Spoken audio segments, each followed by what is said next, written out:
Internet est en train de disrupter l'État et la nation en même temps. Je pense que le peuple français est un des peuples les moins équipés intellectuellement et culturellement pour faire la transition vers ce monde nouveau. Dans les pays anglo-saxons, les gens défilent dans la rue pour demander au gouvernement d'arrêter de se mettre sur leur chemin, tandis qu'en France et dans les pays latins de manière générale, les gens défilent dans la rue pour demander au gouvernement de les aider. L'idée que la Sécu, c'est le meilleur système de santé du monde, mais c'est absolument faux. C'est digne d'une propagande stalinienne de la part du gouvernement. On voit là que les Français sont idéologues, pas pragmatiques, et aussi qui souffrent d'une mauvaise éducation financière. Je me suis senti plus libre dans une monarchie que dans une démocratie. Et je me suis dit, mais comment c'est possible? Bitcoin et d'autres cryptos, c'est littéralement une tentative de séparer la monnaie de l'État, tout comme l'Église et l'État ont été séparés à un moment, alors que ça faisait des centaines d'années, si ce n'est des millénaires, qu'ils étaient au contraire liés. Quel est l'intérêt de vivre dans un pays démocratique si tu as la même tyrannie que dans une dictature? Si tu es malin, c'est plus intelligent de prêter allégeance au réseau aujourd'hui qu'à l'État.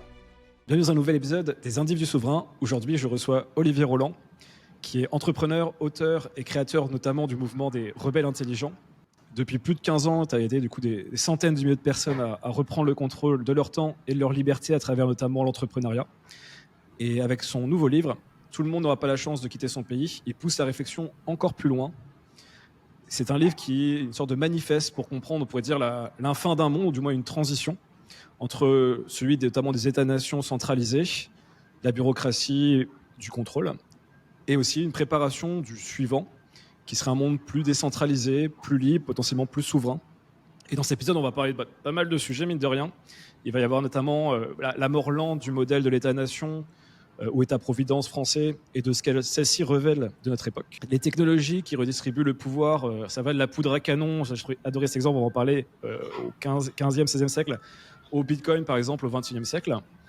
Du multi-pays, la stratégie des drapeaux pour se protéger, et plus largement, surtout ce que ça veut dire de vivre en individu souverain dans un monde en transition. Donc voilà, donc installez-vous bien ou allez écouter ce podcast en marchant. Et salut Olivier, merci beaucoup de ta présence sur ce podcast. Salut Jean-Charles et merci de m'inviter.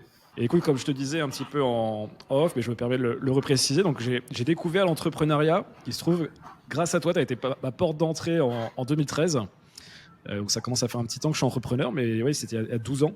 Et pour le contexte, du coup, j'étais en stage en entreprise, je m'ennuyais totalement, et je scrollais sur des forums, et je suis tombé sur ton blog à l'époque, des livres pour changer de vie, qui a vraiment été la porte où je suis passé de...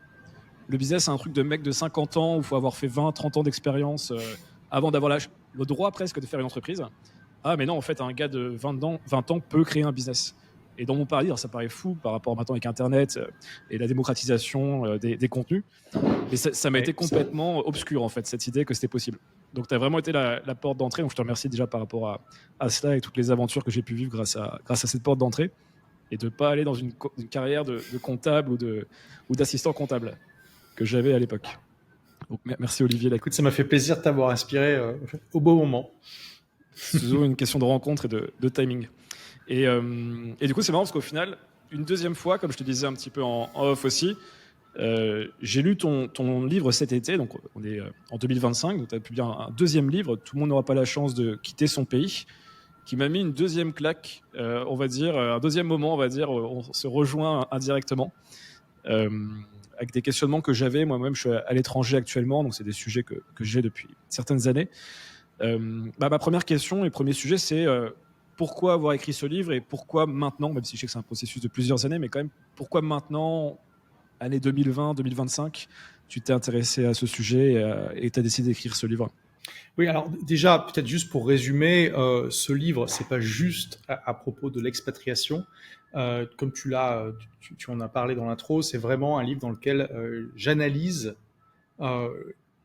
comment l'État-nation, la structure de l'État-nation se fait disrupter par Internet, les nouvelles technologies et la mondialisation. Et comment tu tires ton épingle du jeu dans ce monde nouveau, non seulement au niveau individuel, mais aussi j'explore des nouvelles formes de gouvernance qui sont possibles, de nouvelles formes de vivre ensemble qui se font nourrir par ces technologies plutôt que de se faire disrupter. Donc c'est un vaste sujet. Le déclencheur majeur, c'est que déjà ça fait 15 ans que je voyage 6 mois par an, plus ou moins, et donc je suis digital nomade parce que ça fait plus de 15 ans que j'ai un business web et que donc je me suis libéré de ce que j'appelle la tyrannie de l'endroit. Je suis absolument libre géographiquement. Et comme j'adore voyager, c'est vraiment ma passion première. voilà, je gère mon business tout en étant dans le monde entier. Et au-delà de ça, ça fait 10 ans que j'ai quitté mon pays natal, qui est la France, puisque j'ai vécu 3 ans à Londres, et là, ça fait 7 ans, au moment où on fait cette interview, que je suis à Dubaï. Et ça m'a permis, en fait, cette expatriation, de vivre de l'intérieur une transformation qui a été absolument révolutionnaire pour moi, et dont je parle dans mon livre du coup, parce que maintenant elle est accessible à toute personne dont les sources de revenus sont nativement sur Internet. Donc ça peut être soit des entrepreneurs qui ont des business web, soit des gens qui travaillent complètement à distance. En fait, cette transformation absolument révolutionnaire, c'est qu'on passe du statut de quelqu'un qui subit le monopole des services de gouvernance d'un État, qui était en gros le statut par défaut de toute l'humanité pendant 99% de son histoire, jusqu'à, on va dire, il y a 20 ans, allez. Et donc, comme disent nos amis québécois, ça veut dire que si ton État, il n'est pas performant, t'es pogné avec ce mauvais État. Ou sinon, tu peux aller t'exiler, bien sûr, ailleurs, mais je veux dire, le continent américain complet a été peuplé de gens qui ont tout quitté pour aller bâtir quelque chose ailleurs, mais c'est compliqué, et dans les faits, il y a une toute petite minorité de la population. Donc, tu passes de ce statut-là à un statut où, quand tu te libères de la tyrannie de l'endroit, tu deviens un client dans un marché de juridiction qui se bat pour t'attirer avec les meilleures conditions possibles. Et tu vois, je fais ce parallèle dans le livre en disant c'est la même chose que ce qu'ont vécu les habitants des pays communistes quand ces pays se sont ouverts au capitalisme. Ils sont passés d'un statut où ils faisaient la queue pendant des heures pour avoir un pain de mauvaise qualité à un statut où ils allaient dans un supermarché, et là c'était le pain qui attendait en rangée pour eux, et avec une variété, une qualité qui était sans commune mesure. Là, c'est la même chose.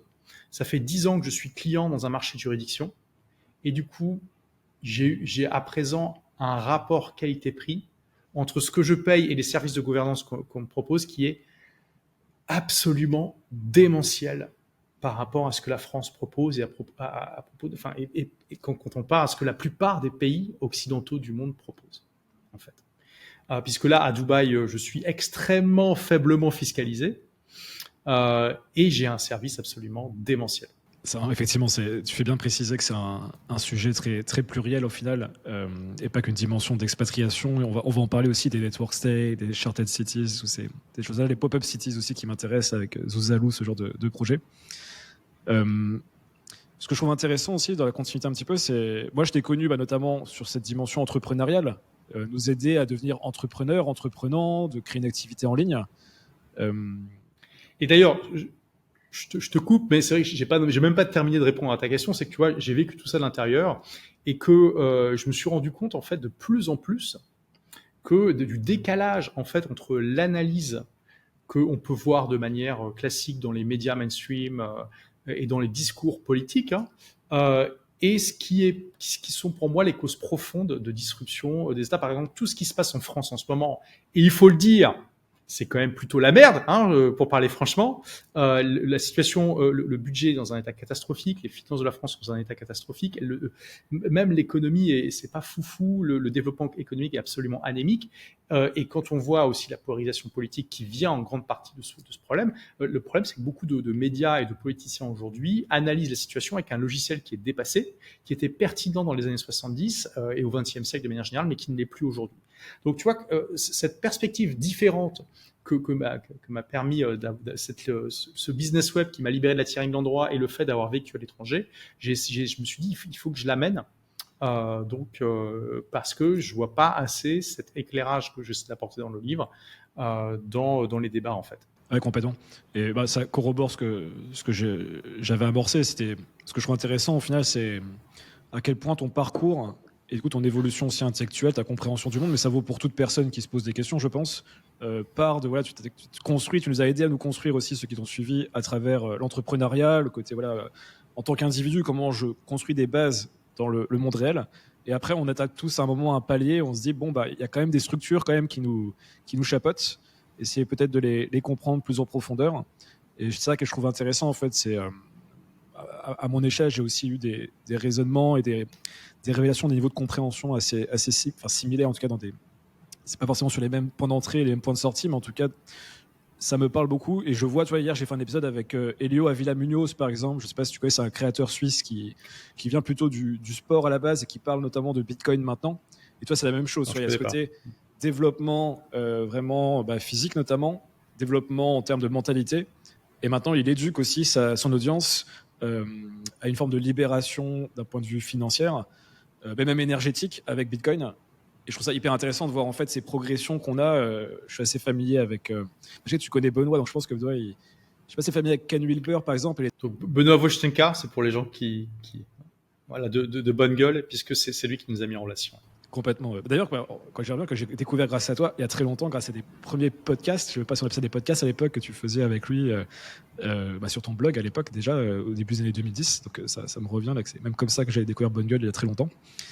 Et du coup, il y a cette idée vraiment un peu d'évolution de la conscience. Je ne sais pas si tu es familier avec les travaux de Ken Wilber. Peut-être que je pense que Benoît et Wojtenka, il en parle parfois, parce que je sais qu'il est ami aussi avec Bruno Marion. Je ne vais pas rentrer dans le... Alors non, je connais pas. Vachement vulgarisé, mais c'est notamment basé sur la spirale dynamique, qui est un modèle qui était inventé par des psychologues, qui explique comment la conscience évolue de la naissance à la mort d'un individu, avec parfois des niveaux de blocage qu'on va avoir. Une personne va avoir sa propre limite si elle passe pas le niveau supérieur. Et les civilisations aussi ont ce processus. Il y a un parallèle entre les civilisations et les individus. Et au final, ce qu'on décrit là, en fait, ce n'est ni plus ni moins que ce processus. C'est au début, on va être très centré sur nos besoins, après sur nous, après sur notre communauté, puis après, on arrive toujours à des niveaux de subtilité un peu plus grands. Donc voilà, ça me faisait penser à cela. Puis j'inviterai les gens à creuser là-dessus, s'ils le souhaitent. Et du coup, moi, je me posais la question. Donc là, tu as fait pas mal de podcasts depuis que le livre est sorti. Quelles sont un peu tes premières réactions, surtout, comment les gens reçoivent ce livre? Est-ce qu'il y a des choses qui te surprennent? Comment globalement ça se passe en termes de réaction? Parce que c'est quand même un livre qui est quand même assez engageant, où tu amènes vraiment des arguments qu'on n'entend pas. Comme tu disais, c'est pas très éclairé en France, mais même d'un point de vue entrepreneurial. En fait, il y a peu de gens qui s'intéressent vraiment à ce sujet en profondeur comme tu l'as fait. Quelle est la réception que tu as de ce livre et qu'est-ce qui te surprend? Qu'est-ce qui, à l'inverse, confirme tes assumptions premières? Écoute, clairement, ce livre, comme j'aime bien le dire, il est épicé, il convient pas à tout le monde. Mais ce que je vois, c'est que pour l'instant, j'ai très peu de gens qui l'ont lu et qui en ont fait une critique négative. Toutes les critiques que je vois, alors parce qu'effectivement, j'ai fait beaucoup de podcasts, j'en parle sur les médias sociaux et tout ça, ce sont des gens qui n'ont pas lu le livre et partent de leurs a priori, qui, comme tu l'as dit, en général, sont pas très éclairés parce qu'ils n'ont pas vraiment étudié le sujet et qui, du coup, répètent un peu des poncifs, les poncifs du logiciel du XXe siècle qui n'est plus adapté aujourd'hui. Donc, c'est pas très surprenant en fait. Je m'y attendais. J'ai pas vraiment de surprise par rapport à la sortie de ce livre. Disons que le premier, donc tout le monde n'a pas eu la chance de rater ses études, a tellement été un best-seller que du coup j'ai un peu tendance à comparer les performances de ce nouveau livre par rapport à l'ancien, mais il a tellement performé, il s'est vendu à 130 000 exemplaires, que c'est peut-être pas le bon benchmark. Là, en 5 mois, on doit être à 5 000 exemplaires vendus pour celui-là, qui est déjà très bien. Mais c'est vrai que l'autre s'était déjà vendu à 20 ou 30 000 sur les 5 premiers mois. Oui, mais c'était vraiment exceptionnel. Donc, mais à part ça, pas de surprise particulière. Puis même, je pense que c'est un peu plus niché ou un peu plus loin. Si on pensait en funnel, c'est quand même un peu plus bas, parce qu'il faut déjà avoir comme une activité, avoir un peu c'est vrai que quand on fait un livre sur un début d'activité, se lancer en entrepreneuriat, ça touche plus de monde que mais peut-être que dans 5 ans, tu seras méga best-seller avec ce livre aussi. Hein. C'est possible. De toute façon, moi, je lâche rien. Et ce livre, ça a été mon bébé pendant 2 ans et demi. Peut-être que, tu vois, j'ai choisi ce titre en partie parce qu'il y avait une continuité avec le premier. C'est vrai que je vois que beaucoup de personnes, bon, c'était prévisible, mais je le vois quand même, beaucoup de personnes s'empêchent de le lire parce qu'elles se disent, moi, j'ai pas envie de partir de mon pays. Sauf que, comme tu l'as lu, donc tu le sais, le livre parle de beaucoup plus que ça. Et clairement, même quelqu'un qui n'aurait pas envie de quitter son pays, je pense, en sortirait enrichi. Ce que disent d'ailleurs les gens qui laissent des commentaires sur Amazon et tout ça, qui l'ont lu sans vouloir partir. Parce que je pense que ça apporte vraiment un éclairage intéressant qu'on ne voit pas assez. Et attention, je dis pas que cet éclairage, j'en suis l'inventeur, il y en a d'autres qui en parlent, mais simplement que clairement, il n'est pas très diffusé aujourd'hui dans la société, en particulier en francophonie. Ouais, complètement. Il y a cette idée, ça m'avait marqué, c'est une citation de Nietzsche qui dit voilà, c'est quel est le niveau de vérité que vous êtes prêt à entendre et à supporter. Et je pense que ces genres de livres, on sent qu'il va y avoir une vérité qui est pas très arrangeante pour soi, pour son paradigme. On l'a dans d'autres domaines aussi, mais je pense qu'il y a cet effet un petit peu. Et tu vois, je pense que bon, on est Français tous les deux, on discute avec des Français aussi, parfois ou majoritairement selon son cercle. Il y a quand même un vrai effet panier de crabe quand même en France, je trouve. On a quand même un logiciel quand même qui est très dur à changer. Et je vois même les gens qui sont à Dubaï, des fois que j'entends des interviews, ils sont toujours obligés de mettre des énormes disclaimers, comme si c'était pas à l'aise par rapport à leur choix, qu'ils soient leur localisation, leur choix d'un point de vue setup business. Ça a été aussi un des déclencheurs de l'écriture de ce livre. Il y en a eu plusieurs, hein. Mais c'est que je suis arrivé à Dubaï en 2018, après donc 3 ans passés à Londres, et j'ai eu une vraie dissonance cognitive parce que je me suis senti plus libre dans une monarchie que dans une démocratie. Et je me suis dit, mais comment c'est possible que je me sente plus libre dans un truc où on m'a dit toute ma vie que c'était pas possible d'être plus libre que dans une démocratie. Et ça, j'écris dans un journal, j'ai beaucoup écrit dans mon journal par rapport à ça. Pareil, pour moi, c'est important d'être cohérent au niveau intellectuel dans mes démarches. Et clairement, tu vois, je pense que, j'ai écrit aussi, j'essaie de résoudre est-ce qu'il y avait un dilemme moral dans le fait de vivre à Dubaï, qui est soi-disant une ville bâtie par des esclaves, avec une exploitation, etc. Donc, c'est aussi une des choses qui m'a motivé à écrire mon livre, parce que si tu as lu les deux, tu sais que je vois mon livre en gros comme une thèse. À chaque fois que j'écris un livre, pour moi, c'est un projet de recherche. Là, il y a plus de 800 références scientifiques dans ce livre, il y en a plus de 400 dans le premier. Tout est sourcé, tout le monde peut vérifier ce que je dis, ça, j'en suis très fier. Et je vois chaque livre comme un projet de recherche. Donc, alors, sauf que bon, moi, j'ai un bac -2, je suis complètement dans le système scolaire, mais c'est comme ça que je vois les choses, tu vois. D'ailleurs, j'avais croisé Romain Bouvet, qui était chercheur au CNRS, et ça m'a fait plaisir parce qu'il m'a dit, qui maintenant est un spécialiste LinkedIn, et il m'a dit, ton livre, c'est vraiment une thèse, et tout ça. Ça m'a fait plaisir qu'un chercheur du CNRS me dise ça, parce que c'est vraiment comme ça que je le vois, tu vois. Non, ça se ressent. Je peux faire le feedback, effectivement. Moi, je le lisais sur Kindle. Donc, en fait, les ressources sont en fin de chapitre. Et du coup, il fallait passer, effectivement, des fois, genre 10, 15, 20 pages pour passer au chapitre d'après, ce qui montre que c'était très sourcé déjà. On ressent, ne serait-ce que physiquement, quand on passe, du coup, sur Kindle, quand on fait les défilages.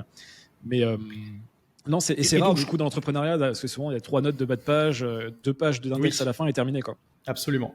Et donc, tu vois, je comprends tous ces gens qui mettent des disclaimers, parce que moi-même, quand je suis parti à Dubaï, j'ai pas fait mon coming out tout de suite, hein.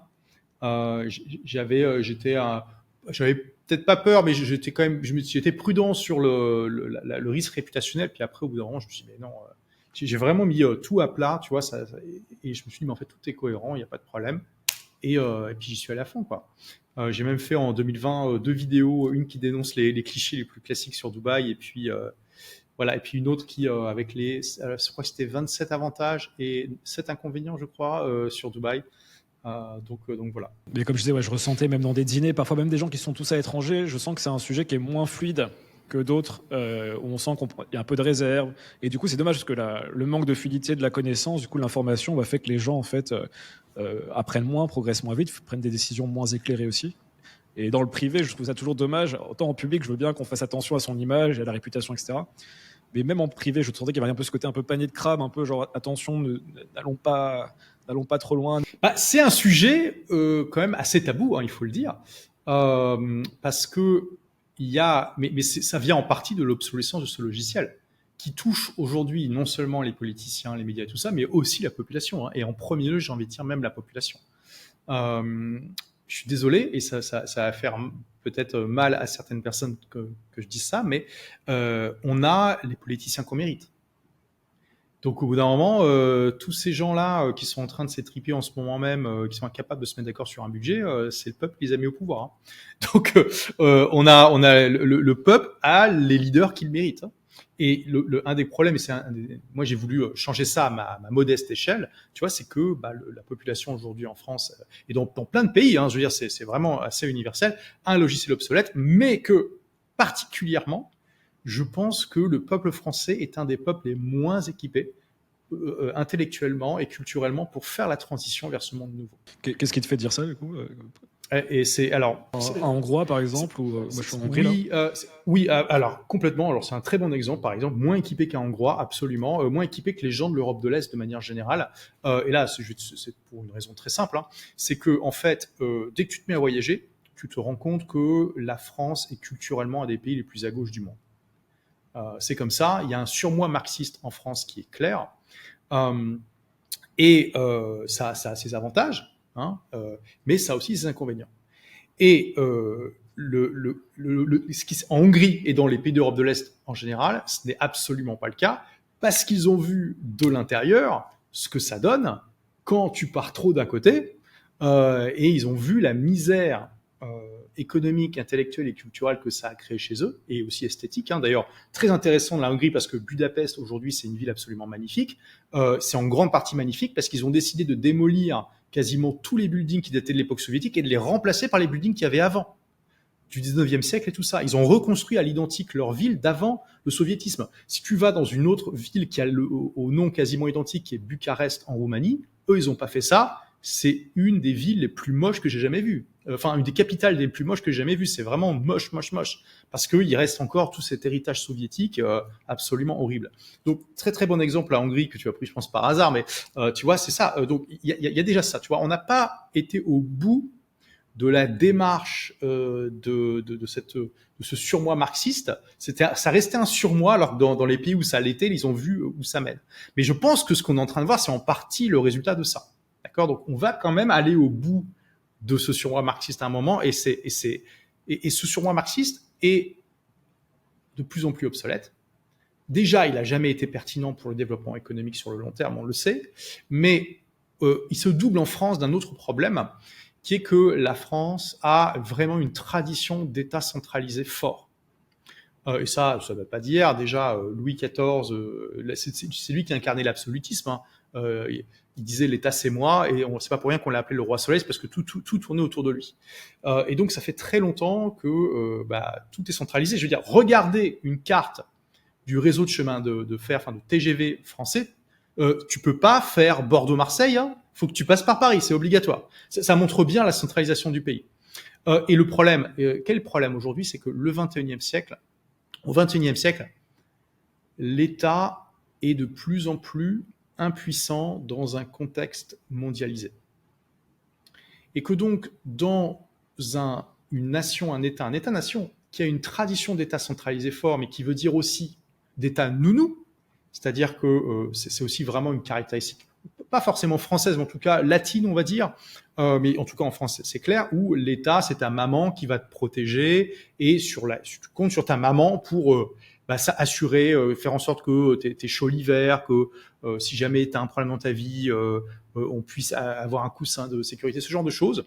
C'est de moins en moins pertinent dans un monde où l'État a de moins en moins de pouvoir pour te proposer ça, pour proposer ses services. Tu vois, on fait souvent l'analogie, dans les pays anglo-saxons, les gens défilent dans la rue pour demander au gouvernement d'arrêter de se mettre sur leur chemin, tandis qu'en France et dans les pays latins de manière générale, les gens défilent dans la rue pour demander au gouvernement de les aider. Alors que dans les pays anglophones, c'est plutôt arrête de m'emmerder, s'il te plaît, c'est tout ce qu'on demande, tu vois. Bon, bien sûr, il y a des nuances, c'est pas entièrement vrai, d'accord, mais de manière générale, qu'on regarde ce qui a le plus d'influence, c'est comme ça. Donc, quand tu maries surmoi marxiste avec cette tendance centralisatrice dans un monde où l'État a de moins en moins de puissance, tu te retrouves avec un logiciel qui part de plus loin que beaucoup d'autres pays. Et ça se double, malheureusement, ça se triple même, on pourrait dire, d'un manque de culture et d'éducation économique qui est absolument abyssal, mais c'est absolument terrible le niveau d'éducation financière des Français de manière générale, ce qui fait qu'ils sont beaucoup plus susceptibles de se faire manipuler par des populistes des deux bords, hein, d'extrême gauche et d'extrême droite, qui vont leur faire avaler, leur faire voir des vessies pour des lanternes, parce la plupart des Français n'ont aucune connaissance. Tu vois, comme la taxe Zuckman, c'est une aberration économique, mais ça passe en partie. Et j'avais vu un sondage qui montrait que il y avait 70 ou 80% des Français qui étaient pour, et ils se rendent pas compte de la catastrophe que ça va être.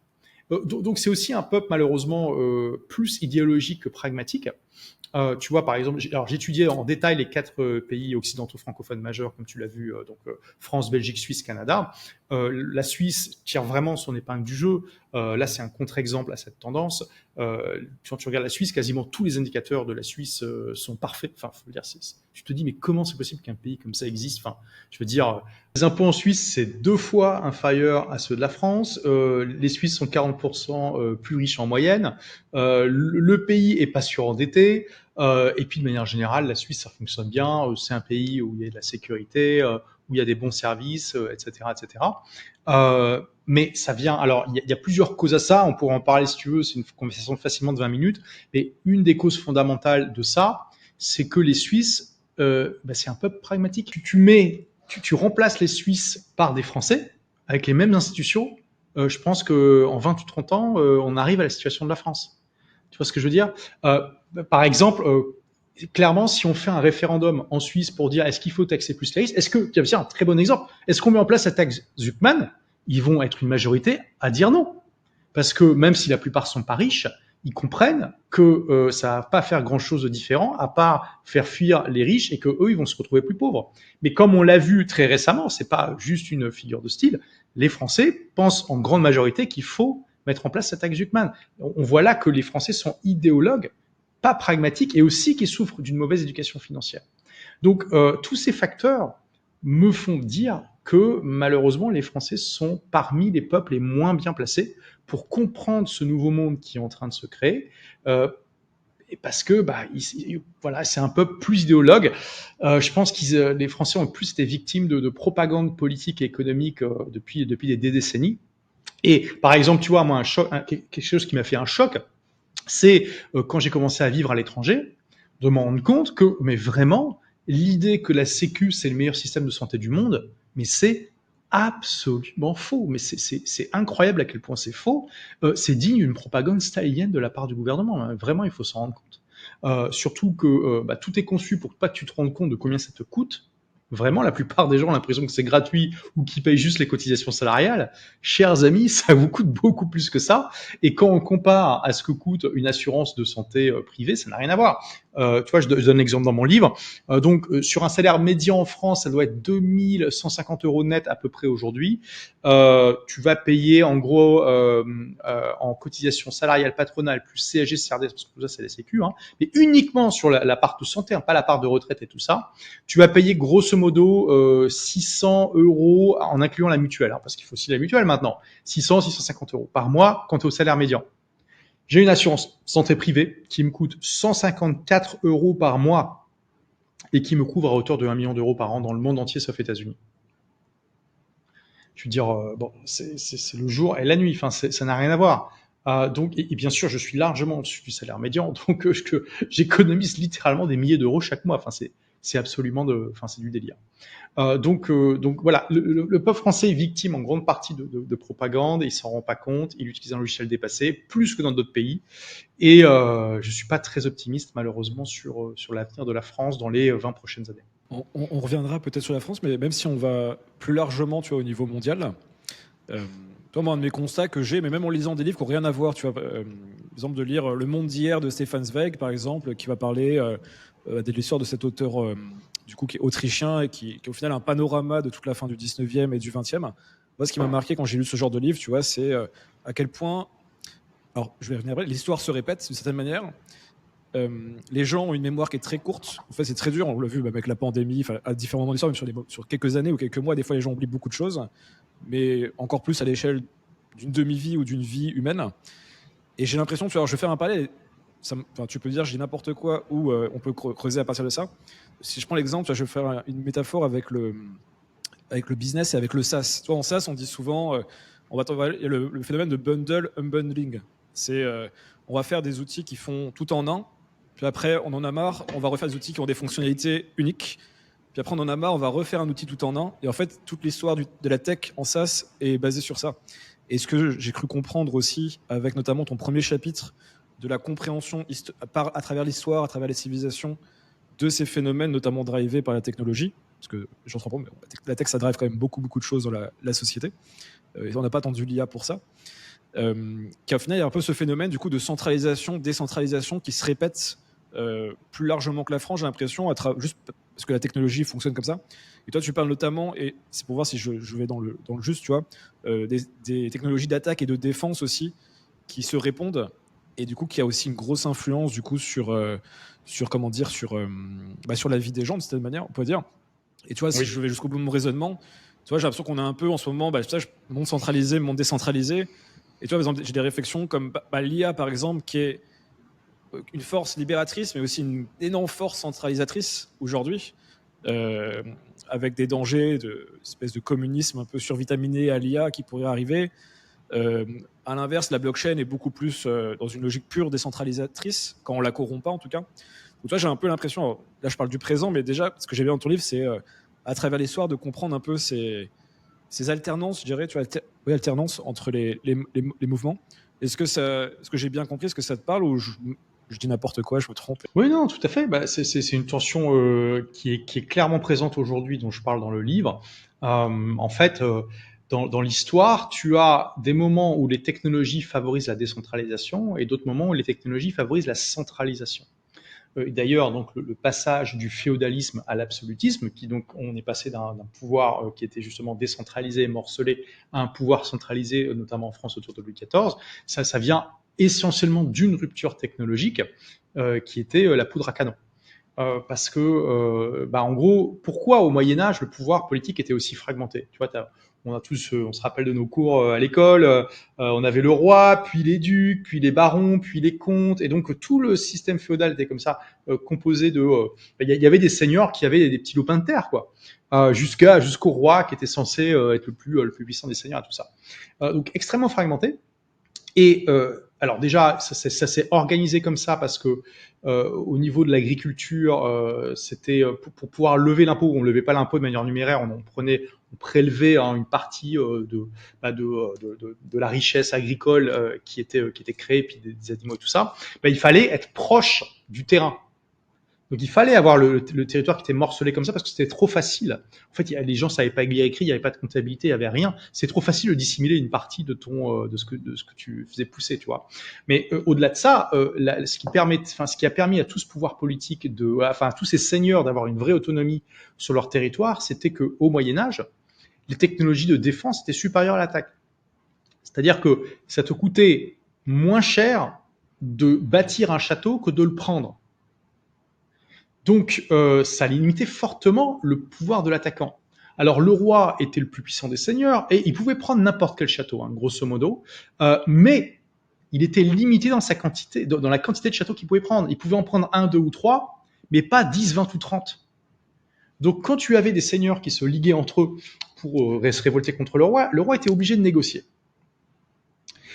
Et quand la poudre à canon est arrivée, ça a complètement changé la donne. Alors, ça a mis du temps. Au début, la poudre à canon, c'était pas de bonne qualité, ça n'a pas immédiatement inversé le rapport de force, mais quand elle a commencé à se perfectionner, qu'on a eu des vrais canons et des vrais mousquets, d'un seul coup, celui qui pouvait garder qui avait l'avantage dans un conflit armé, c'était plus celui qui pouvait bâtir le château le plus imprenable et qui avait une petite armée de spécialistes de la violence, à savoir les nobles, parce que toute leur vie était dédiée à la violence, c'était des spécialistes de la violence, c'est eux qui avaient la plus grande expérience de la guerre et qui pouvaient s'acheter le meilleur équipement aussi. Ils avaient des armures extrêmement chères et quand ils se sont perfectionnés à la fin du XVe siècle, elles pouvaient être percées que par des carreaux d'arbalète. C'était des trucs quasiment inviolables. Donc le paysan lambda, il se faisait défoncer contre les nobles qui avaient l'habitude. Mais d'un seul coup, l'arquebuse change complètement ça. Du jour au lendemain, tu as juste besoin d'entraîner une armée de paysans qui s'est jamais battue de sa vie, tu l'apprends à tirer pendant 2 semaines, et d'un seul coup, ils sont capables de complètement anéantir une armée de spécialistes qui ont passé leur vie à apprendre à se battre et qui ont l'équipement le plus cher. Donc, cette rupture technologique a favorisé la personne qui était capable de lever la plus grande armée équipée en masse de fusils et de canons. Et c'est ça qui a fait qu'on est passé d'un statut où les seigneurs régnaient fièrement sur leur fief à un statut où le point d'apogée de tout ça, c'était Louis XIV, Versailles, où si tu voulais avoir l'approbation du roi, tu devais faire partie de sa cour à Versailles, tu devais être un courtisan et rivaliser de courbettes et de bons mots pour être bien vu par le roi, et tu pouvais te faire expulser de Versailles pour un oui ou pour un non. Et là, en gros, tu perdais l'accès au pouvoir politique.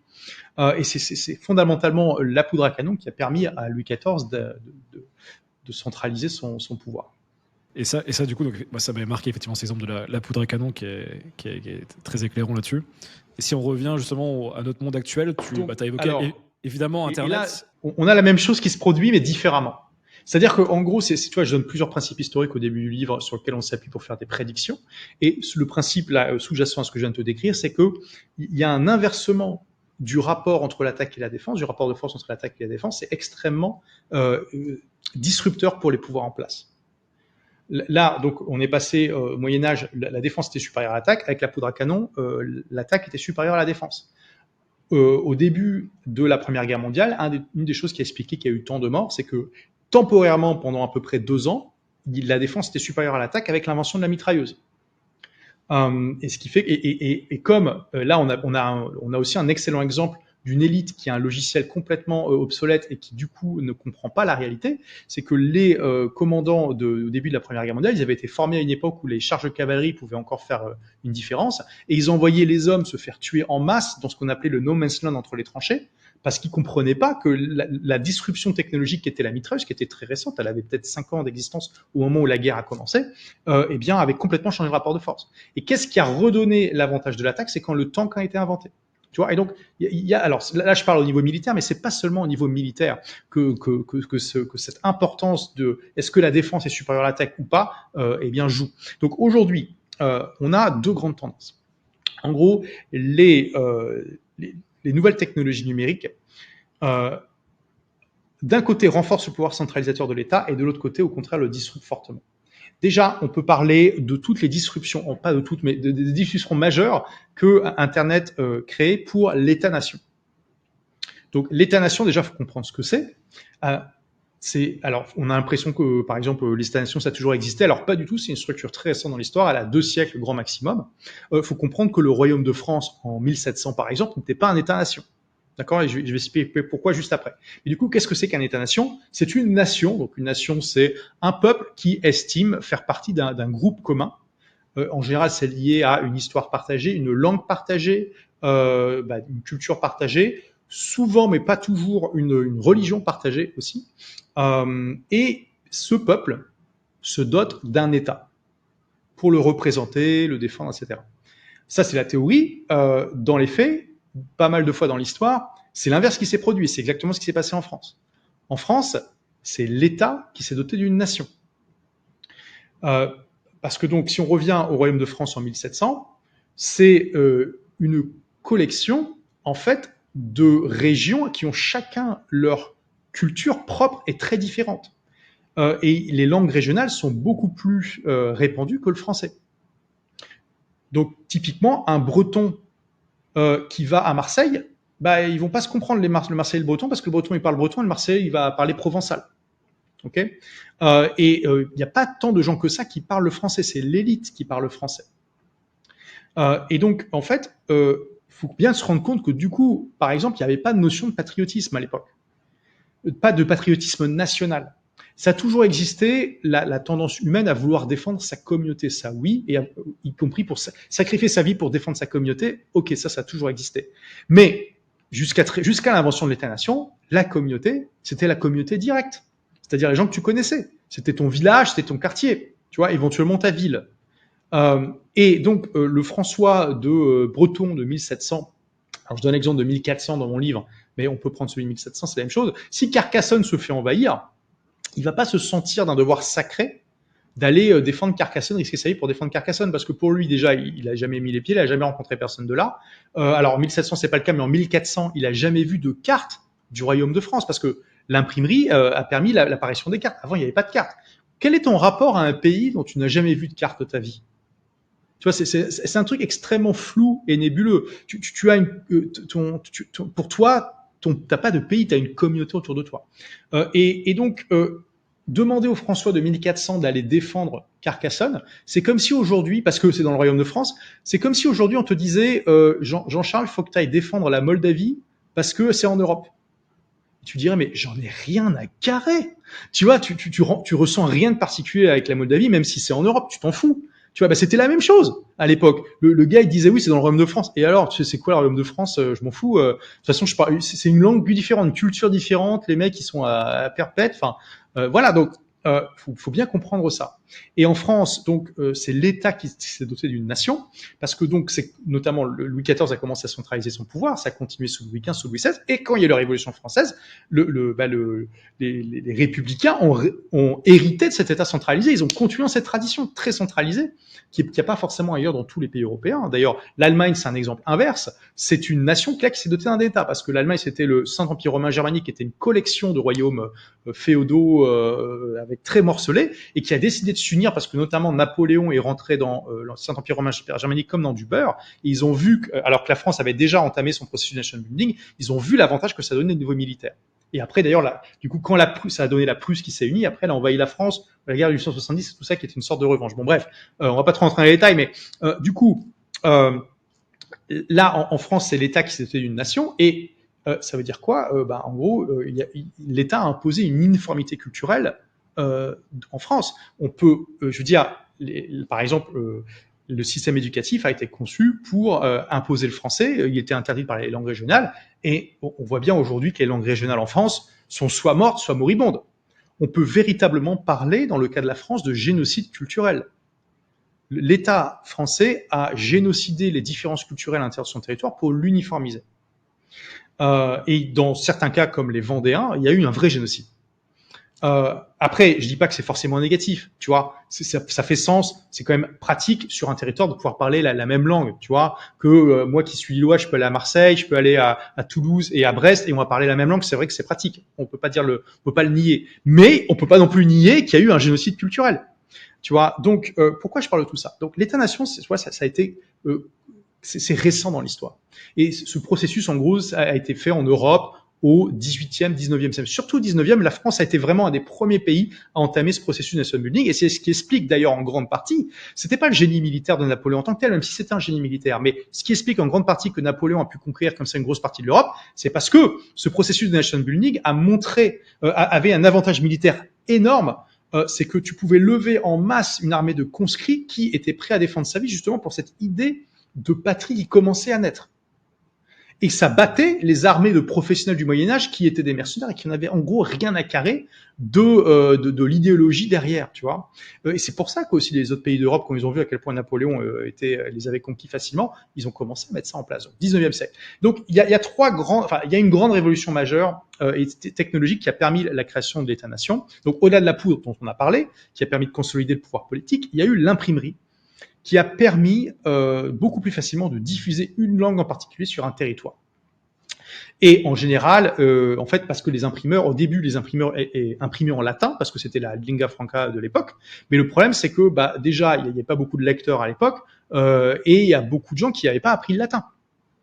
Et qu'est-ce que tu fais quand tu es imprimeur à Paris et que tu veux pouvoir vendre tes livres en France? Tu vas commencer à faire une édition de chaque livre pour chaque langue régionale. Tu vois bien, en tant qu'entrepreneur, c'est chiant, parce que ce qui fait la force de l'imprimerie, c'est que justement, c'est la première invention technologique industrielle finalement. Ce qui fait la force de l'imprimerie, c'est que tu fais, en plus à l'époque, voilà, tu faisais ta page comme ça avec les caractères en métal, il fallait l'assembler à la main chaque caractère. C'était du travail artisanal. Et donc, une fois que tu avais ta page, tu voulais en imprimer un maximum. Tu voulais utiliser ta page en métal en maximum pour faire 1000 pages, 10 000 pages si possible, et après, tu l'as changé.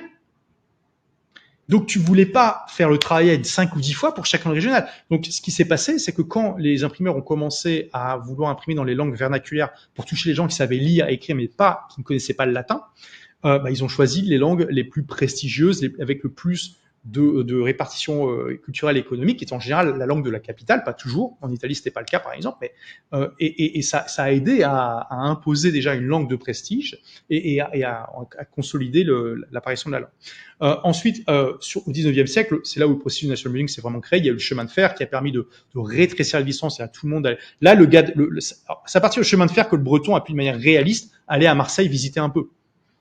Tu vois, avant, il y avait tellement peu de gens qui le faisaient que c'était anecdotique. C'était moins de 1% de la population qui voyageait, quoi. Très loin, on va dire, au-delà d'un rayon de 30 km autour de chez eux. Et puis, il y a eu l'apparition de la presse nationale qui a permis de créer une sorte de référence culturelle commune. Parce qu'il faut bien se rendre compte de ça. La plupart des gens, ils sont aveugles aujourd'hui. Une nation, c'est une communauté imaginaire. Ce qu'on comprend avec Harari, notamment dans Sapiens, effectivement. Absolument. Très bon livre sur le sujet. Oui, oui. Pourquoi c'est une communauté imaginaire? Parce que, encore une fois, dans toute l'écrasante majorité de l'histoire de l'humanité, ta communauté, c'était les gens que tu connaissais directement. C'est ton village, quoi. Ta tribu. Le processus de nation building étend ce concept à une communauté imaginaire. Pourquoi c'est imaginaire? Parce que si tu es un Lillois comme moi et que tu vas à Marseille et que tu discutes avec un Marseillais, tu vas te dire, ce gars est français comme moi. Mais comment tu le sais, en fait? Parce que tu t'imagines qu'il fait partie de la même communauté de toi suite à différents signes. La langue, la culture, etc., etc. Mais dans les faits, c'est très artificiel tout ça. Moi, je prends cet exemple du ch'ti parce que j'ai un ch'ti et donc je peux te dire, tu vois, c'est intéressant d'être frontalier. Moi, j'ai vécu à Lille pendant 35 ans, donc c'est à 20 minutes de la Belgique. En tant que ch'ti, on se sent plus proche culturellement d'un Belge francophone que d'un Marseillais. C'est évident. Par contre, d'un Belge néerlandophone, non. Donc là, on voit l'importance d'avoir une langue uniforme pour la proximité culturelle. Mais d'un Belge francophone, on a infiniment plus de points communs qu'avec un Marseillais. Donc là, tu vois que cette notion de nous faire rentrer dans un moule commun, si on devait créer une nation sur les affinités culturelles, on ferait partie d'une nation nordiste belge francophone. Tu vois, ce serait ça. Tu vois, plutôt que donc on nous fait rentrer dans une sorte de moule. Ça a aussi ses avantages, attention. Mais voilà, c'est un processus qui s'est construit qui s'appuie sur des technologies. Et une des choses qui fait que tu as l'impression de faire partie d'une même communauté imaginaire, c'est qu'à partir du moment où tu as des médias de masse qui sont répandus sur un territoire, la personne à Lille, à Marseille, à Brest, à Toulouse, à Strasbourg, va, oui, certes, lire ses news locales, mais elle va aussi lire les news de tout le territoire. Et tu sais que ça te crée une sorte d'imaginaire partagé. Et au XXe siècle, ça a été renforcé évidemment par la radio et la télévision. Tu vois, ce sentiment d'appartenir à une nation commune. Toi, moi, je suis né en 80. Toi, tu es né aussi dans les années 80. 91. Ouais, bon, bref. Mais tu vois, déjà, à cette époque-là, on était nombreux à regarder les mêmes émissions de télé. À la cour de récré, on parlait des mêmes émissions. Tu vois, il y avait les émissions pour les petits, c'était sur 3 chaînes, grand max, tu vois. Et même quand tu grandissais, il n'y avait pas des milliards de chaînes, même pour ceux qui avaient le câble, tu regardais quand même les grandes émissions un peu de tout le monde. On avait des émissions en commun. Aujourd'hui, essaie de trouver des gens qui regardent exactement les mêmes émissions YouTube que toi. Bon courage. Tu vois, parce que donc voilà, là j'arrive aux disruptions technologiques. Tu vois, donc il faut comprendre. Une fois qu'on a compris sur quelle rupture technologique s'est appuyée la structure de l'État-nation, on comprend qu'en fait tout ce que je viens de dire, donc imprimerie, radio, télé, etc., tout ça c'est en train de se faire disrupter par Internet. Donc Internet est en train de disrupter l'État et la nation en même temps. Donc, alors comment la nation est disruptée? C'est ce que je viens de dire. Déjà, on a moins de références en commun. Il y a tellement de contenu accessible aujourd'hui sur Internet que c'est fini le temps où tout le monde regardait la même chose au même moment. Et de plus, aujourd'hui, Internet a tellement aboli les frontières que il y a plus, tu sais même pas où est la personne qui te fait le contenu.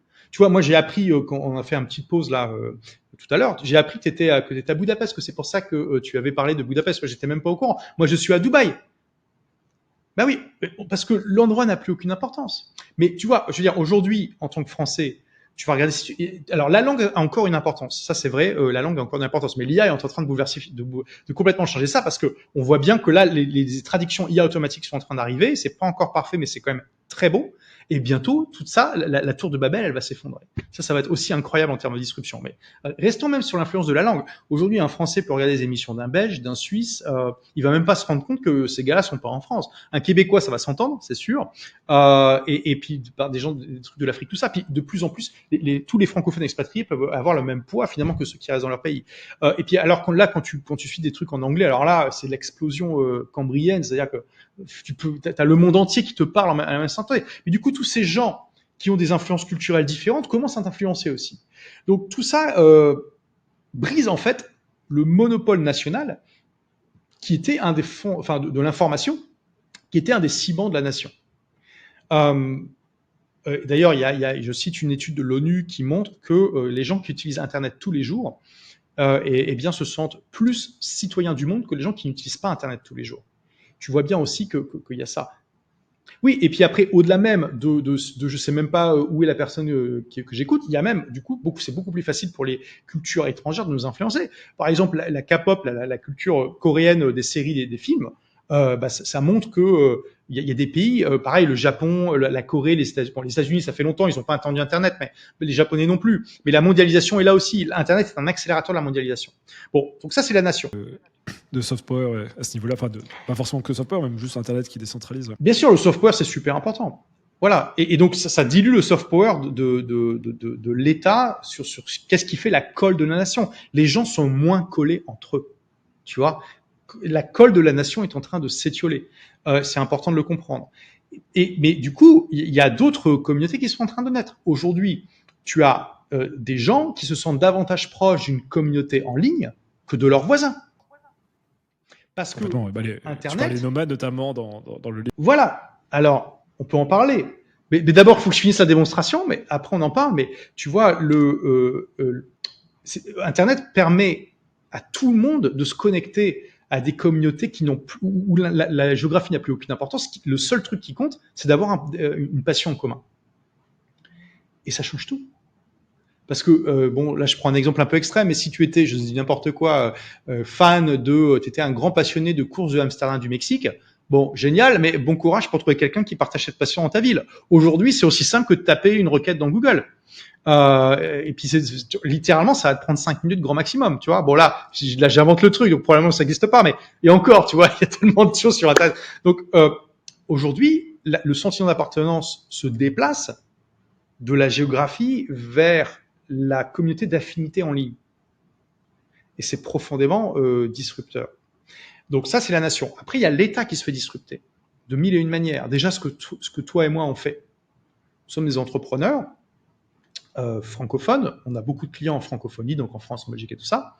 On ne vit plus dans un pays francophone. On ne paye plus nos impôts là-bas. Alors, tu m'as dit que toi, tu as une structure encore en France. Donc, OK, moi ça fait 10 ans que je suis parti de la France avec ma structure. Ça fait 10 ans que je ne paye plus d'impôts en France. C'est profondément disrupteur. L'État-nation n'a pas été conçu avec des gens comme nous en tête, parce que jusqu'à récemment, c'était pas possible. Les gens subissaient la tyrannie de l'endroit, subissaient le monopole d'un service de gouvernance. Donc ça, c'est une disruption majeure. Obsolescence du droit du travail. Tu vois, la moitié de mon équipe est en Afrique, par exemple. Même si j'étais resté en France, l'URSSAF n'aurait aucun pouvoir sur toute la partie de l'équipe qui est 95% des gens qui ne seraient pas en France. Parce que c'est en dehors de sa champ de juridiction. Tu vois, on le sait, en tant qu'entrepreneur, en France, tu dois faire attention, si tu prends un prestataire, il faut qu'il y ait d'autres clients. Parce que si le prestataire travaille que pour toi, c'est du contrat de travail déguisé et ça va être requalifié en contrat de travail. Oui, mais si tu bosses avec un freelance qui travaille que pour toi, qui vit en Espagne, qui vit au Maroc, qui vit au Bénin, qui vit en Thaïlande, qu'est-ce que l'URSSAF peut dire? Rien. Et tu vois, ce simple fait, tu vois, on voit à nouveau une disruption majeure qui rend le droit du travail obsolète. Et je dis pas que c'est bien ou mal, je décris juste ce qui se passe, ok? Donc, il y a des tas de disruptions comme ça. Alors, bien sûr, tu en parlais, les cryptos, le Bitcoin et d'autres cryptos, c'est littéralement une tentative de séparer la monnaie de l'État, tout comme l'Église et l'État ont été séparés à un moment, alors que ça faisait des centaines d'années, si ce n'est des millénaires, qu'ils étaient au contraire liés.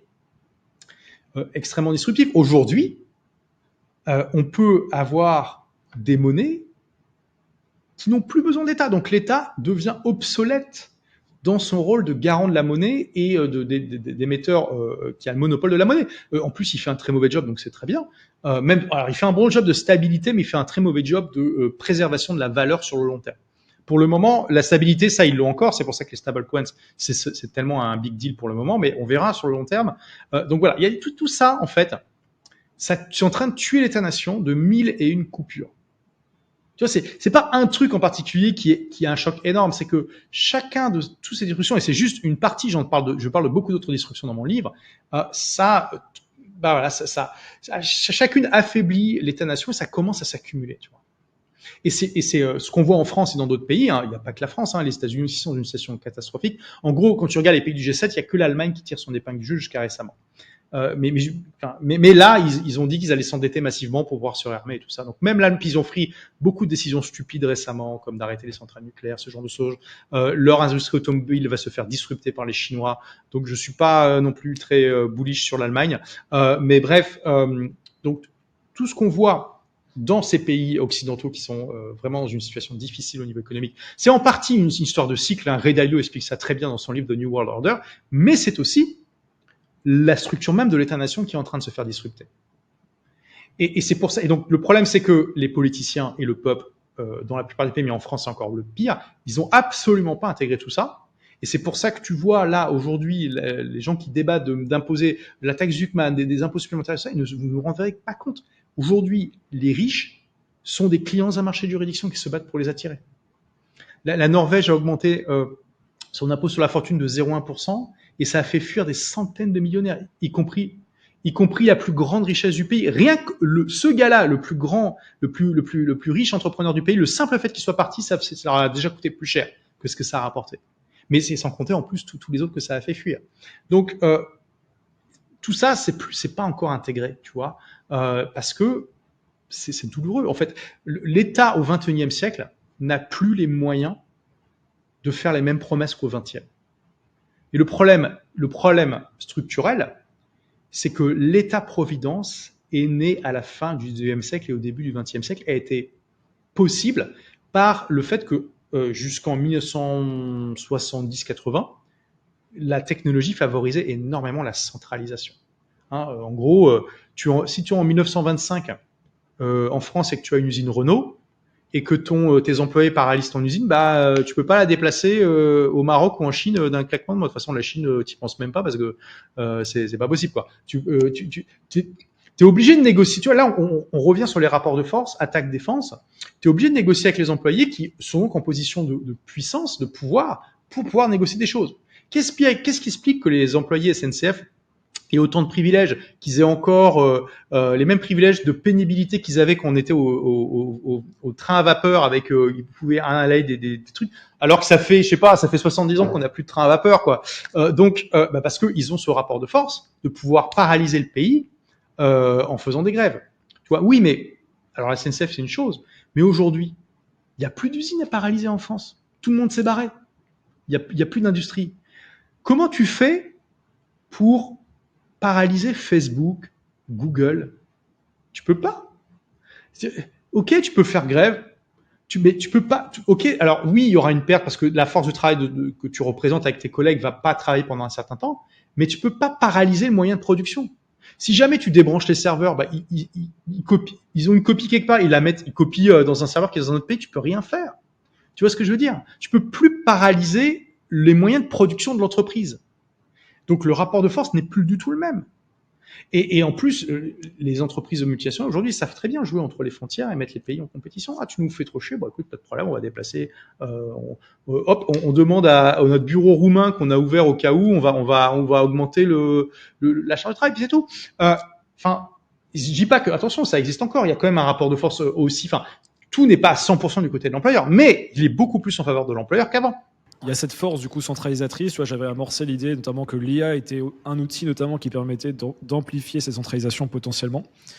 Donc tu as, on va dire, l'ancien monde qui pourrait essayer de faire son dernier vadou avant de mourir potentiellement, ou d'être remplacé, ou d'être amoindri. En tout cas, s'il accepte de s'amoindrir en tout cas. Alors, ça m'amène au deuxième point. Parce que ça, c'est des tendances qui justement sapent l'État-nation et vont vers plus de décentralisation. Mais, et ça c'est un des principes que je donne dans l'histoire, que j'ai tiré de l'histoire, c'est que un pouvoir déclinant ne se rend jamais sans combattre.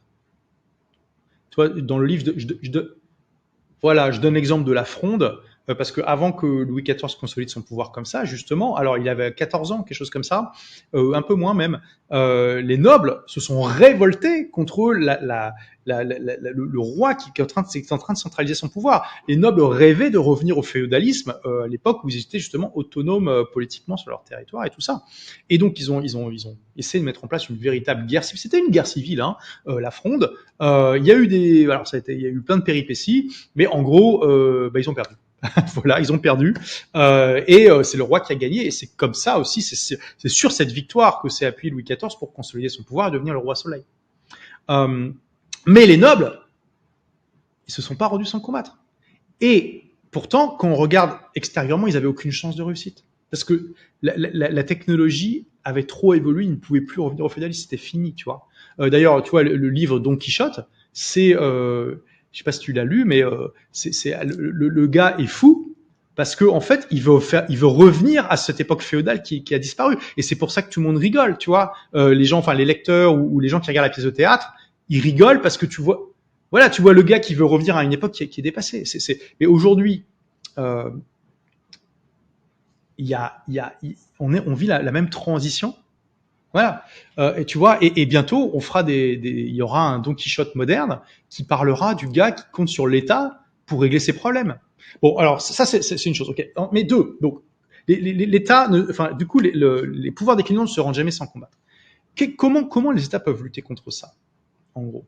Alors, ils ont deux voies hein, majeures, c'est ce que je dis dans le livre. La première voie, c'est d'accepter ce nouveau monde, de comprendre qu'ils ont un rôle différent à jouer, et ça veut dire, en gros, devenir un prestataire de services de gouvernance dans un marché concurrentiel et donc de considérer leurs résidents davantage comme des clients que comme des contribuables. On comprend que dans pas mal de pays, la tâche est titanesque. En France, imagine pour changer la mentalité dans l'administration, dans la population, pour qu'on dise hey, les gars, les résidents, c'est plus des contribuables, c'est des clients. C'est des décennies de travail, on est d'accord. On n'est même pas sûr que ça va marcher. Tu vois de où on part. On est tellement loin que ça paraît même impossible, tu vois. Donc, en tout cas, ça va être très très dur. Et ça va prendre un temps fou. 20 ans, ça me paraît, par exemple, la date minimum optimiste. Tu vois, optimiste. À un moment donné, on est plus sur 50. Donc voilà. Et donc ça, c'est une voie possible. Mais par contre, ce qui est clair, c'est que les petits pays qui n'ont rien à perdre, eux, ils s'engouffrent là-dedans. Dubaï, par exemple, où je vis, d'où je fais cette vidéo, a clairement compris son positionnement dans ce monde nouveau et se positionne comme un fournisseur de services de gouvernance avec un excellent, je dirais même démentiel rapport qualité-prix. C'est juste extraordinaire. Et alors ça, c'est la voie possible. Et la deuxième voie possible, c'est de plus en plus de contrôle et de considérer de plus en plus le résident comme étant la propriété de l'État et de vouloir l'empêcher de profiter du marché librement. Parce que quand tu regardes l'histoire, plus l'État veut contrôler et limiter un mouvement qui est massif et naturel, et plus il doit intervenir de manière sévère dans la vie quotidienne des gens. C'est normal. Parce que plus un mouvement, oui, c'est logique, plus un mouvement est massif, plus tu dois avoir un contre-pouvoir massif. Regarde ce qui s'est passé dans l'URSS, ils ont mis en place le mur de Berlin et tout le rideau de fer, parce qu'il y a eu littéralement, je donne les chiffres exacts dans mon livre, il y a eu genre 5 ou 10% de la population de l'Allemagne de l'Est qui a fui vers l'Allemagne de l'Ouest en 3 ans. Les gars, c'était une hémorragie. Donc, ils ont dû mettre en place des mesures extrêmement sévères où ils n'hésitaient pas à tirer avec des grosses défenses et ils n'hésitaient pas à tirer sur les gens qui essaient de se barrer. Enfin, il faut se rendre compte de ça. Donc là, c'est la même chose. Donc en gros, ça veut dire quoi? L'État va être tenté de plus en plus, les États qui vont vouloir préserver cet ancien monde par le modèle chinois. Je dis pas qu'ils vont complètement copier la Chine, mais ils vont vouloir tendre vers ça. Et on en voit déjà les signes. C'est-à-dire contrôle numérique de plus en plus important de la population, exit tax, on te met des bâtons dans les roues pour pas que tu te barres, et que même si tu te barres, tu restes dans les filets fiscaux. On parle d'imposition sur la nationalité, ce genre de choses, payer plus de taxes et tout ça. Mais on voit les monnaies numériques. Oui, en gros, c'est le contrôle. C'est monnaie numérique. Digital ID, caméra intelligente, IA de surveillance, la voie de la Chine, hein, littéralement. Donc, ça, c'est une voie, et regarde l'Europe, enfin l'Union européenne. Là, ils ont voulu voter une mesure qui s'appelle chat control. C'est pas passé de de pas beaucoup, c'est pas passé. Ils avaient déjà essayé l'année dernière, c'était pas passé. Ils vont probablement essayer l'année prochaine. Et à un moment, ça va passer. L'idée de chat control, c'est que s'il y a un logiciel de messagerie qui veut fonctionner en Union européenne, ils sont obligés, avant d'envoyer les messages parce qu'ils sont chiffrés, d'analyser pour voir si t'as pas dit un truc qui contrevenait aux lois, quoi. Donc il y aura une analyse. Alors soi-disant, l'analyse elle est sur ton appareil, ok. Mais si jamais il y a un truc pas top qui est détecté, hop, c'est envoyé aux autorités. What the fuck, surveillance massive de la population. Mais je veux dire, c'est un modèle chinois, on est d'accord. Enfin bon, ils vont dire oui, mais après le message est chiffré. Non, mais les gars, voilà. Donc tu vas avoir ces deux voies.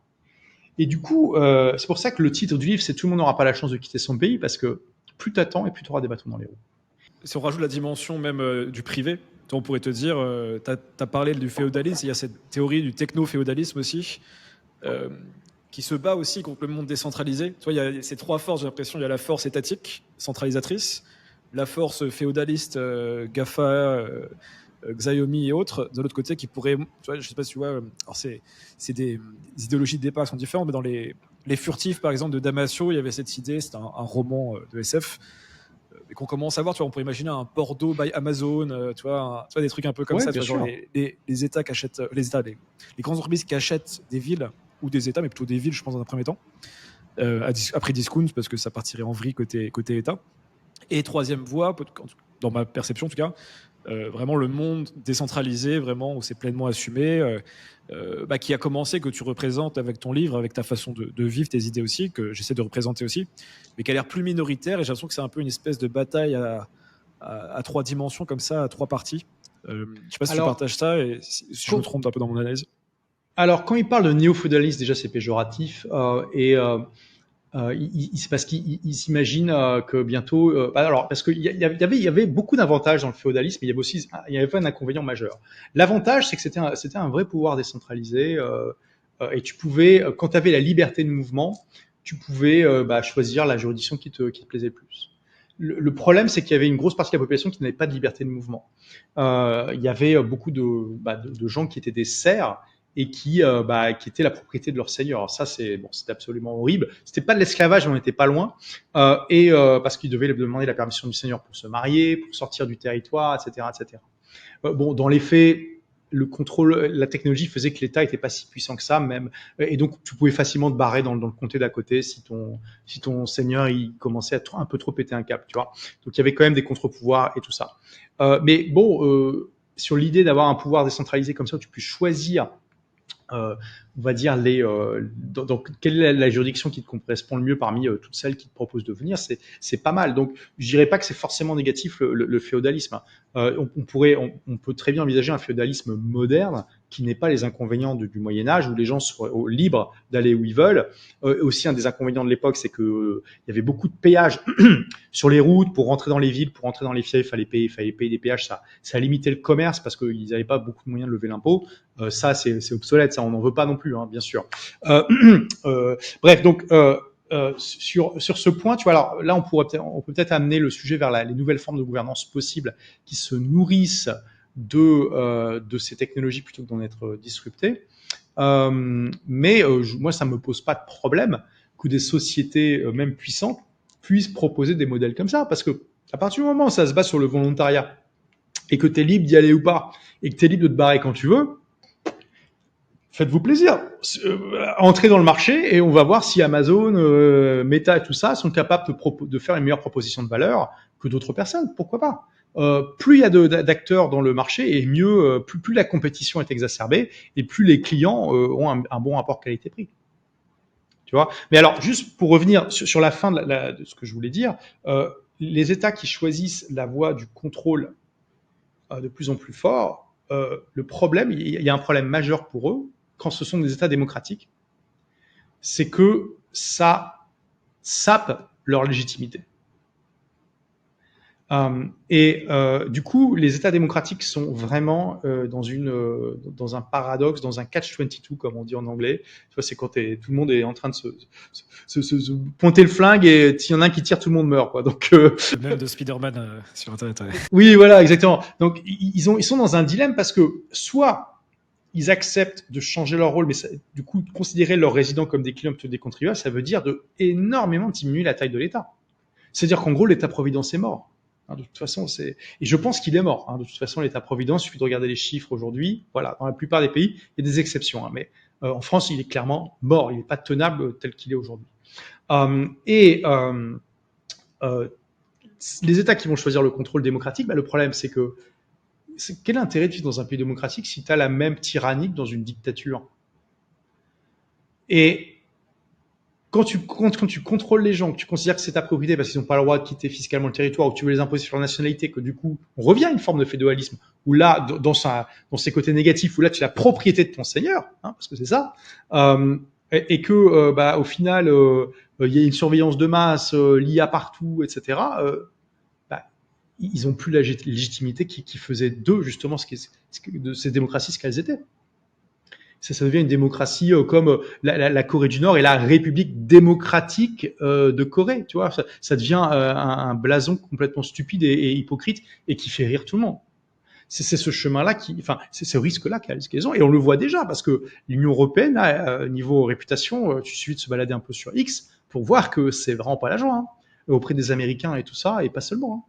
Donc, dans les faits, je pense que le réseau va gagner sur l'État, parce que oui, aussi un truc important, c'est Balaji Sivrisanan, je sais pas si je prononce bien son nom, qui l'a théorisé, mais j'en parle dans mon livre, qui écrit le livre The Network State. Il dit qu'en fait, donc en gros, le Moyen-Âge se caractérise par une époque où tu as le Dieu Église qui est plus puissant que l'État. La Renaissance, c'est à partir de là où l'État devient plus puissant que l'Église. Et là, aujourd'hui, il y a un nouveau Léviathan qui est né, qui est en train de croître, qui est né, c'est le réseau. Et donc, l'État est le plus puissant aujourd'hui, mais descendant, alors que le réseau, lui, est ascendant. Et à un moment, le réseau va dépasser l'État. Et donc, et tout ça, tu vois, c'est complètement, ça rentre dans tout ce qu'on vient de dire. Et du coup, en fait, si tu es malin, c'est plus intelligent de prêter allégeance au réseau aujourd'hui qu'à l'État. Tout comme en 1600 ou en 1700, c'était plus intelligent de prêter allégeance à l'État qu'à l'Église. Parce que tu vas prêter allégeance à un pouvoir ascendant et qui a des pouvoirs incroyables.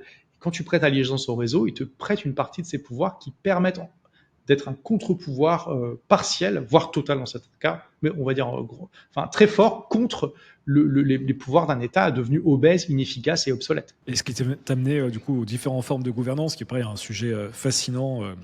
Tu parlais de Balaji, ouais. Je sais que tu es allé à Prospera aussi, il y a Zouzalou, Vitalik, il y a plein d'initiatives. Alors non, j'ai pas fait Zouzalou. Non, j'ai fait Prospera. T'as fait Prospera, oui, j'avais entendu. Zouzalou, c'était un pop-up city de 2 mois. Ouais. Tu vois ce que c'est? Ouais. Oui, je vois ce que c'est, mais je l'ai pas fait. J'étais tenté d'aller faire un coucou, mais bon, on peut pas tout faire. Donc, je parle de plusieurs nouvelles formes de gouvernance qui sont possibles dans mon livre. Je pense qu'il y en a 2 majeures qui sont intéressantes. Tu as les cités libres d'un côté et tu as les États réseaux. Donc, les cités libres, alors c'est très intéressant le concept. Ça part d'une idée de Paul Romer qui a été qui est prix Nobel d'économie, et il a imaginé le concept de charter cities. Et il a fait 2 TED Talks sur le sujet que je recommande parce que c'est vraiment très intéressant. C'est 15 minutes à chaque fois, allez les voir. Et en gros, il dit voilà, il y a plein de pays pauvres qui sont pauvres en grande partie parce qu'ils n'ont pas des bonnes régulations, ils n'ont pas des bonnes lois, et puis ils font peur aux investisseurs. Donc, qu'est-ce qui se passe si, admettons, on prend Madagascar et que Madagascar va voir un pays riche du genre le Canada et dit « Hey, Canada, voilà, bonne nouvelle, on a 100 km² de jungle, c'est à vous, vous en faites ce que vous voulez. » Ou on vous donne, je sais pas, un bail de 99 ans comme la Chine avait fait avec Hong Kong, par exemple. Vous en faites ce que vous voulez. Et les lois du Canada vont s'appliquer sur ces 100 hectares. La seule chose qu'on vous demande, c'est que, par contre, ça reste un territoire malgache et que du coup les malgaches ont le droit d'aller dans ce territoire comme partout ailleurs dans le pays.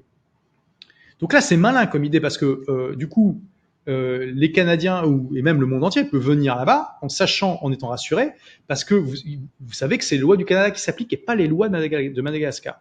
Du coup ça rassure les investisseurs et ça permet aux Canadiens et aux Occidentaux de faire ce qu'ils savent faire, à savoir créer des zones de prospérité. Ok. Et là, c'est génial pour les magages parce que donc déjà, ça crée une ceinture de prospérité autour, mais la zone, elle leur est accessible. Parce que souvent, le problème dans les pays pauvres, c'est que les meilleures personnes se barrent pour aller chercher des meilleures opportunités ailleurs. Et il y en a d'ailleurs une bonne partie qui se barre de manière illégale, enfin, qui essaie de rentrer de manière illégale dans un autre pays. Et là, l'idée, c'est de dire, mais plutôt qu'ils doivent aller ailleurs pour trouver ces conditions, pourquoi pas amener ces conditions dans leur pays? Et du coup, ils pourraient immigrer à l'intérieur de leur pays et profiter à leur pays tout en bénéficiant de meilleures conditions. Donc déjà, super concept, très intéressant. Là, il y a le gouvernement du Honduras qui tombe sur son TED Talk, qui se dit « Ouais, génial, incroyable, on va faire ça », donc il contacte Paul Romer. Bon, ça s'est pas fait pour différentes raisons, voilà. Et quelques années plus tard, il y a un entrepreneur allemand qui s'appelle Titus Gebel, qui tombe sur le concept, qui dit « Mais c'est génial, mais par contre, pourquoi tu aurais besoin d'un autre État comme partenaire ?» Tu pourrais imaginer le même concept, mais avec une société privée à la place de l'État partenaire.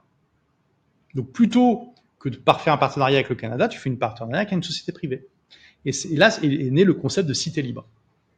Et donc, dans son livre Cité privée libre, que je vous recommande, il a été traduit en français par un membre de mon équipe d'ailleurs, en gros, donc Titus, déjà, il donne la vision d'ensemble. Et la vision, elle est magnifique. L'idée, c'est à terme d'avoir des centaines de cités privées libres qui vont pouvoir chacune expérimenter leur propre modèle de gouvernance, leur propre modèle économique et culturel. Et l'idée, c'est que on puisse, c'est comme un incubateur de start-up, sauf que c'est pour les systèmes de gouvernance et économique. On puisse accélérer les progrès en gouvernance et en économie pour essayer de trouver un modèle plus efficace ou des modèles plus efficaces et d'apporter énormément de valeur à l'humanité. Parce qu'on a vu qu'on est passé aux démocraties capitalistes, à quel point ça a accéléré le progrès et la prospérité pour tout le monde, de très loin. Donc si on trouve aussi d'autres formes de gouvernance qui sont des accélérateurs, ça va apporter énormément de valeur sur le long terme. Et là, l'idée, c'est que on n'a plus besoin de gagner des élections ou de faire des révolutions. Chacun peut créer son propre système et le tester sur le terrain, en vrai, avec des volontaires. Donc ça, c'est la vision d'ensemble. Oui, la vision est incroyable. Sans compter qu'avec les technologies qui vont se développer, peut-être qu'on pourra faire ça dans des stations spatiales à terme, sur la mer, etc., etc. Je veux dire, si le Starship d'ici 2030 devrait être opérationnel, ça va démocratiser l'accès à l'espace. On peut imaginer que d'ici 10, 15, 20 ans, allez, 20 ans, on va dire, pour être conservateur, on commence à avoir des hôtels dans l'espace et tout ça. Pourquoi pas imaginer des gens qui créent des communautés dans l'espace? Et là, on pourrait tester ce genre de trucs encore plus facilement. Mais pour l'instant, il n'y a plus de terre vraiment vierge sur la Terre, à part en Antarctique, mais personne ne veut aller là-bas. Donc, du coup, il faut négocier avec la ONU. Mais du coup, il y a une cité libre aujourd'hui qui existe, et ça qui fait du concept un concept encore plus intéressant, parce que c'est pas juste de la théorie. C'est Prospera, comme tu l'as dit, au Honduras. Parce que du coup, le gouvernement, qui était très déçu de ne pas avoir pu mettre en place le concept de Charter City avec Paul Romer, a bossé avec Titus Gebel et d'autres pour créer Prospera. Et donc Prospera, donc c'est juste une implémentation possible du concept de cité libre. L'idée, c'est que chacun puisse tester son propre modèle. Si tu es un marxiste de zéro et que tu veux tester ta version du marxisme, peut-être que ça va marcher, on ne sait pas, t'as le droit. Tu crées ta cité libre, tu vois si ça marche. Tu vois. Donc, mais là, Prospera est une cité libre clairement d'inspiration libertarienne, ça c'est sûr, mais qui a énormément déjà, qui propose pas mal d'innovations intéressantes. Donc j'ai eu l'occasion de visiter Prospera, j'y suis allé 15 jours en février 2024, dans les cadres des recherches pour mon livre. Et donc, quelques-unes des innovations intéressantes de Prospera, c'est il y a un vrai contrat social. Alors rien que ça, c'est une révolution, parce que donc le contrat social, c'est le contrat qui est censé régir les droits et devoirs des citoyens et de l'État. Ça a notamment été théorisé par Rousseau dans son livre éponyme, Cocorico. Mais y a un problème avec ces idées de contrat social, c'est que si c'est un contrat, où est ta signature? Bah oui, tu l'as pas signé. Dans les faits, c'est un contrat qu'on t'impose en fonction du lieu où t'es né, quoi. Et autre problème avec ce contrat, c'est que c'est un contrat entre toi et l'État peut changer le contrat quand il veut. Tu connais beaucoup de contrats où une des deux parties peut changer n'importe quelle clause quand elle le souhaite? Bon, on est d'accord.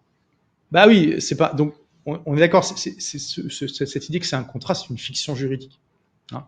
Donc, à Prospera, il y a un vrai contrat. Quand tu veux devenir résident, tu dois lire et accepter un contrat qui fait 1000 pages environ. Alors, il est à la fois en anglais et en espagnol, donc il est, on va dire, de 500 pages. Donc, Ça va pas être une courte lecture. Mais ce qui est génial, c'est qu'en gros, ce sont les lois de Prospera. Et que le gouvernement de Prospera n'a pas le droit d'échanger une seule ligne sans ton accord.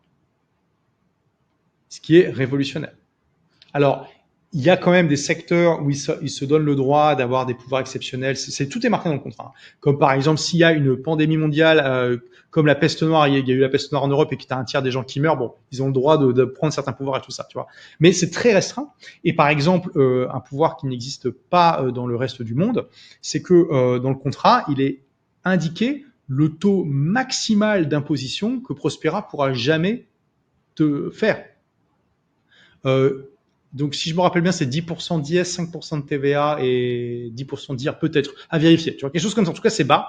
Et aujourd'hui, il n'y a pas d'impôt à Prospera. Donc voilà, c'est le maximum possible. Tu comprends que là, tu arrives dans un endroit où l'État n'a pas le droit de t'imposer plus que ce qui est marqué dans le contrat sans ton accord. Révolution. Donc ça, c'est intéressant, tu vois. Après, est-ce que ça va marcher ou pas? C'est une bonne question. Ça va peut-être donner une telle sécurité juridique que ça va faire exploser l'économie, innovation là-bas, et que du coup ça va être répliqué ailleurs. Ou alors, on va se rendre compte qu'au contraire, ça fiche trop la société, qu'elle n'est pas capable d'évoluer. Mais tu vois, c'est le concept, c'est que c'est une expérience. Pas d'incubateur, de start-up fait Voilà. à l'échelle des gouvernances, des juridictions, c'est ça qui est intéressant. Oui, et ce qui est innovant, c'est que plutôt que de faire comme Karl Marx et de faire une énorme théorie dans ta chambre sans jamais sortir de chez toi, et puis on se rend compte 50 ans plus tard, enfin 100 ans plus tard que ça a fait 100 millions de morts, merde, putain, pas de bol. Bah là, tu testes ton concept sur le terrain dans une petite communauté, tu vois si ça marche, tu vois. Et si ça marche, tant mieux. Sinon, bah c'est pas grave, t'arrêtes et tu testes autre chose. Donc, et puis t'emmerdes pas tu vois, t'es pas obligé de gagner, soit de faire une révolution et d'emmerder 90% des gens qui t'ont rien demandé, ou de gagner une élection et de faire chier les 49% qui n'ont pas voté pour toi, tu vois.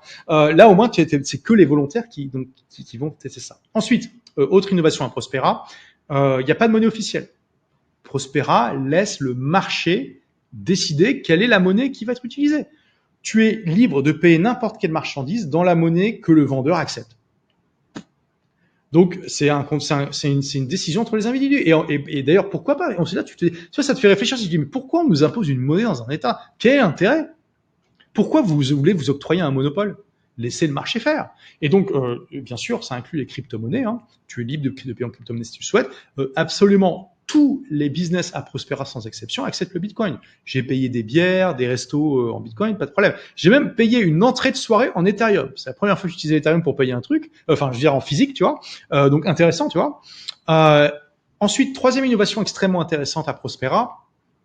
Quand tu crées un business, tu es libre de choisir les lois que va suivre le business parmi tous les pays de l'OCDE. Donc, tu peux créer un restaurant qui suit les lois du Japon, un cabinet de dentiste qui suit les lois du Canada, une start-up qui suit les lois américaines. C'est toi qui vois. Et même, si tu veux, tu peux même choisir de ne suivre aucune loi. Tu peux choisir de suivre les lois de Prospera, tu peux choisir de suivre aucune loi. Mais attention, parce que par contre, Prospera exige que tu aies toujours une assurance. Et là, c'est le marché qui décide. Si tu décides de suivre aucune loi, il faut que tu trouves une assurance qui est prête à t'assurer. C'est pas forcément facile, ok? Mais il laisse le marché faire, tu vois. Il laisse le marché faire. Si un jour il y a un entrepreneur qui se dit mais si, moi je peux proposer un service d'assurance pour ces entreprises-là, bah ça va exister, tu vois. Donc c'est les trois innovations majeures de Prospera qui sont déjà extrêmement intéressantes en tant que telles. Et donc pour comprendre aussi comment ça marche au niveau légal à Prospera, en gros, le deal qu'ils ont fait avec le Honduras, c'est que Prospera suit la constitution du Honduras et son code criminel. D'accord, les lois pénales. Donc, c'est-à-dire que si demain, tu veux ouvrir un magasin qui vend de la cocaïne, tu peux pas. D'accord? Ce qui me paraît, c'est un bon compromis parce que ça évite justement les dérives les plus extrêmes. Quand tu dis je vais respecter la constitution, déjà, par exemple, tu vas pas rétablir l'esclavage, hein, pour prendre un exemple extrême. Par contre, les lois civiles ne s'appliquent pas. Et donc Prospera est libre d'être. En fait, c'est une zone économique spéciale, mais avec une autonomie politique. Hein. Finalement, c'est ça aussi qui est intéressant. Les zones économiques spéciales, aujourd'hui, il y en a plus de 5000 dans le monde. C'est vraiment quelque chose qui est connu des politiciens. Là, pour le coup, ça fait vraiment partie de leur logiciel. Quasiment tous les pays du monde en ont, même en France. Hein. Et donc là, c'est juste, on va un peu plus loin, leur donnant un peu plus d'autonomie politique. Donc voilà. Donc j'ai visité en février 2024 et j'ai eu deux impressions quand j'y suis allé. La première, c'est d'être comme un pionnier qui débarque en 1600 en Amérique. C'est-à-dire que t'as embarqué avec des fous et que avec ton équipe de fous, tu vas bâtir un truc dans un monde où tout est à bâtir, tu vois. Et de l'autre côté, j'avais l'impression de faire partie du projet Manhattan. Tu vois, c'est-à-dire que tu es avec un groupe de savants fous qui sont en train de bosser sur une innovation qui va changer la face du monde. Donc c'est extrêmement stimulant intellectuellement. Honnêtement, j'ai trouvé ça génial parce que ça filtre en fait. Monsieur, Madame Michu, ils vont pas aller à Prospera. Forcément, ça attire un certain type de profil, tu vois. Tout comme les pionniers qu'il y a en Amérique, tout ça parlait pas à tout le monde, tu vois. Donc ça, c'est extrêmement puissant et il y avait vraiment plein de gens intéressants. Par contre, voilà, on n'est pas au pays des bisounours. Il y avait quand même des inconvénients. Le problème, c'est qu'aujourd'hui, ça reste assez petit. Il y a quelque chose comme, quand j'y suis allé, il y avait quelque chose comme 350 résidents. Je donne les chiffres exacts dans mon livre. 350 résidents permanents. Il y a quelques milliers de personnes qui y passent chaque année parce qu'il y a il y a des événements et tout ça, y compris des grands noms de la Silicon Valley qui ont d'ailleurs investi dedans. Hein. D'ailleurs, oui, spoiler alert, je suis, enfin disclaimer plutôt, je suis investisseur absolument dans Prospera parce que je crois vraiment au projet. Enfin, je crois que le projet a du potentiel pour apporter de la valeur et donc ça reste petit, tu vois. Et aussi, il y a un déséquilibre homme-femme. Il y a, je sais pas, 70% d'hommes, un truc comme ça. Donc, je disais, mais comment vous faites pour dater? Il y a un mec qui me dit, alors, c'est sur l'île de Roatan au Honduras, qui est une île, d'ailleurs, de langue anglaise. Hein, c'était une colonie anglaise avant. Donc, les gens parlent anglais quasiment plus que l'espagnol. Donc, parfait si vous parlez pas espagnol. Et, très touristique. Donc, ça, c'est sympa. Il y a des vols directs de Miami, par exemple, et aussi de beaucoup de pays d'Amérique latine. Très sympa, hein, île caribéenne et tout ça. Mais voilà, il n'y a pas forcément beaucoup de choix pour le dating. Il y a un gars, il m'a dit, moi, je me mets sur Tinder, je me mets sur le mainland Honduras et je paye l'avion aux filles pour faire une date avec. Putain, c'est pas pratique comme système quand même. Donc tu vois, c'est pas parfait non plus. Ça reste encore petit et tout ça. Pour battre le network effect de Dubaï, ouais, ils ont quand même du chemin à faire. Hein, ça c'est clair.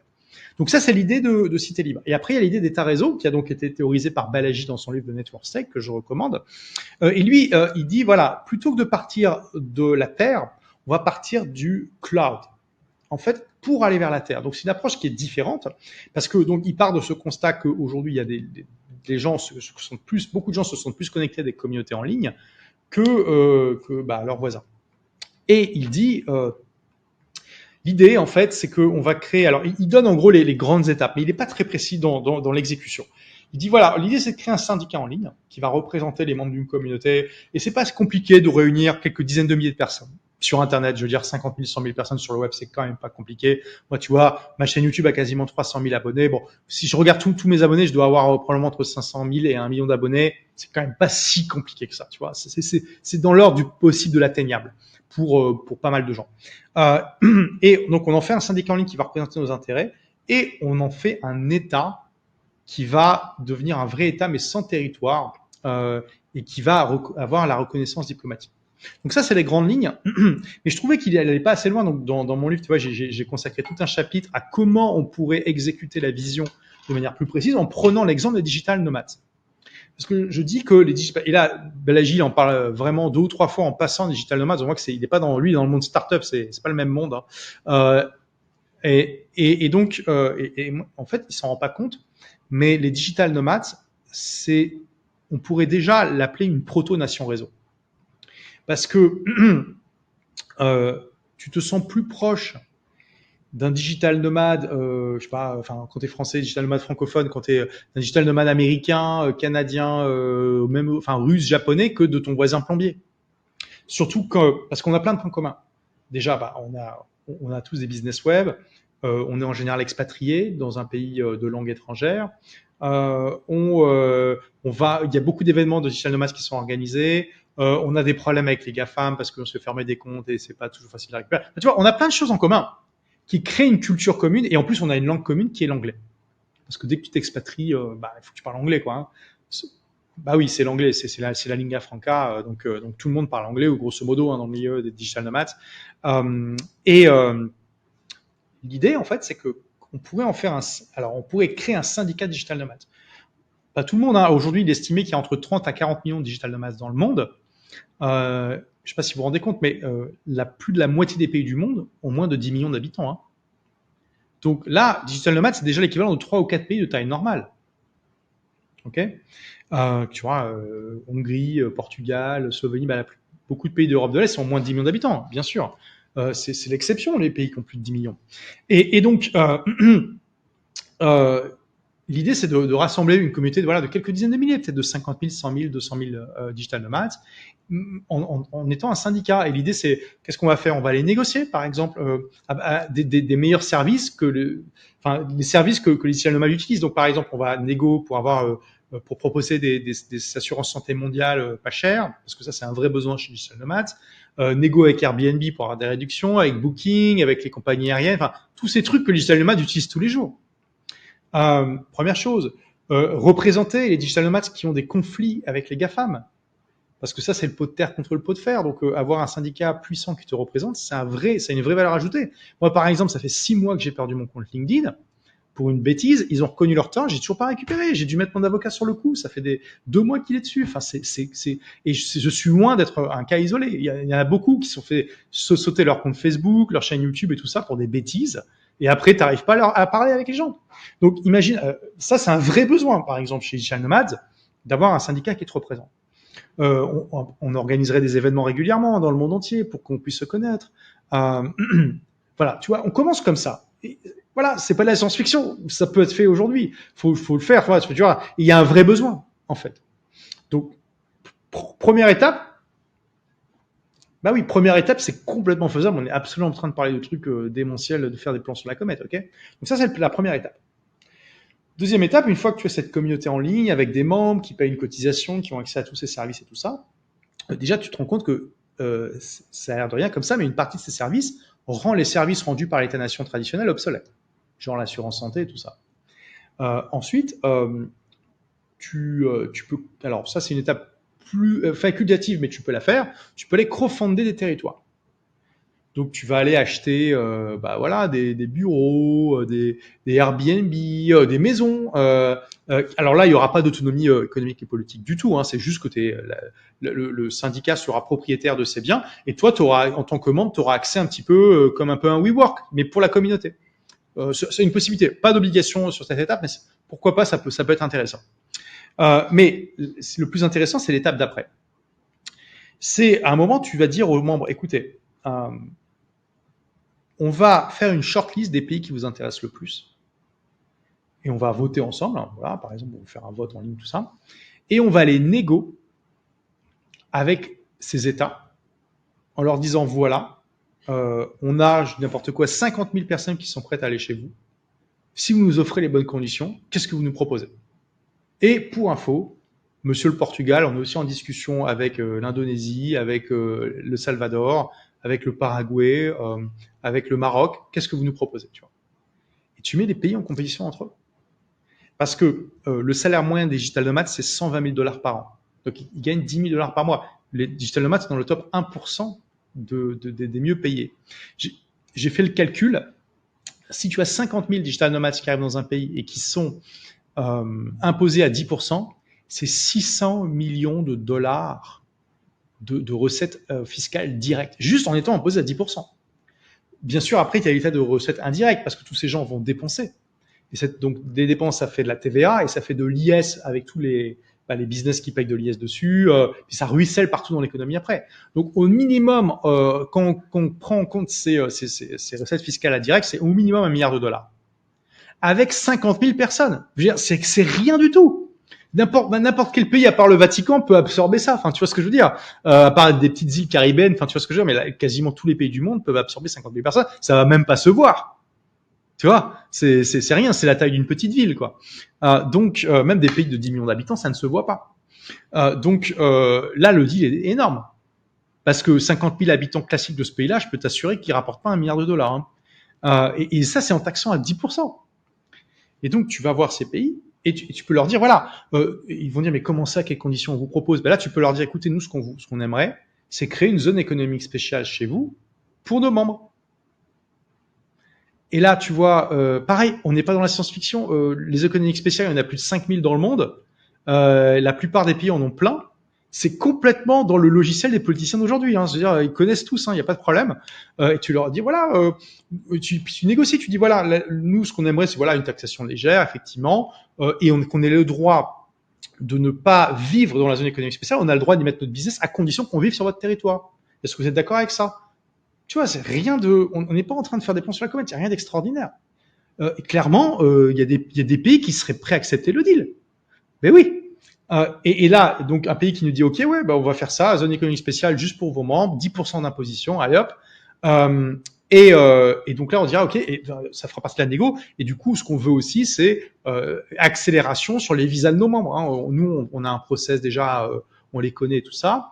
Mais vous comprenez que pour que ça marche, il faut que ça soit fluide. Donc, on veut un service dédié dans votre administration pour les visas pour nos membres, par exemple. Tu vois. Donc, tu commences comme ça. À nouveau, il n'y a rien d'extraordinaire, c'est pas de la science-fiction. Et à terme, et c'est là où tu en arrives à un état réseau, mais là, tu commences à voir l'amorce du truc, tu vois. Et ça peut être 10 ans après ou 20 ans après que tu as mis en place ces zones économiques spéciales. Quand tu vas avoir l'État, oui, ce qui à l'échelle humaine est rien, enfin d'une société, c'est rien, quoi. Et donc tu vas voir l'État avec lequel tu as la meilleure relation. Parce qu'il est super content, parce que tu lui as amené plein de recettes fiscales, que les membres, tu vois, ils ont un taux de criminalité très bas, tout ça, machin. Tu dis, écoute, voilà, ça fait longtemps qu'on travaille ensemble, on se connaît, on s'aime bien, c'est génial.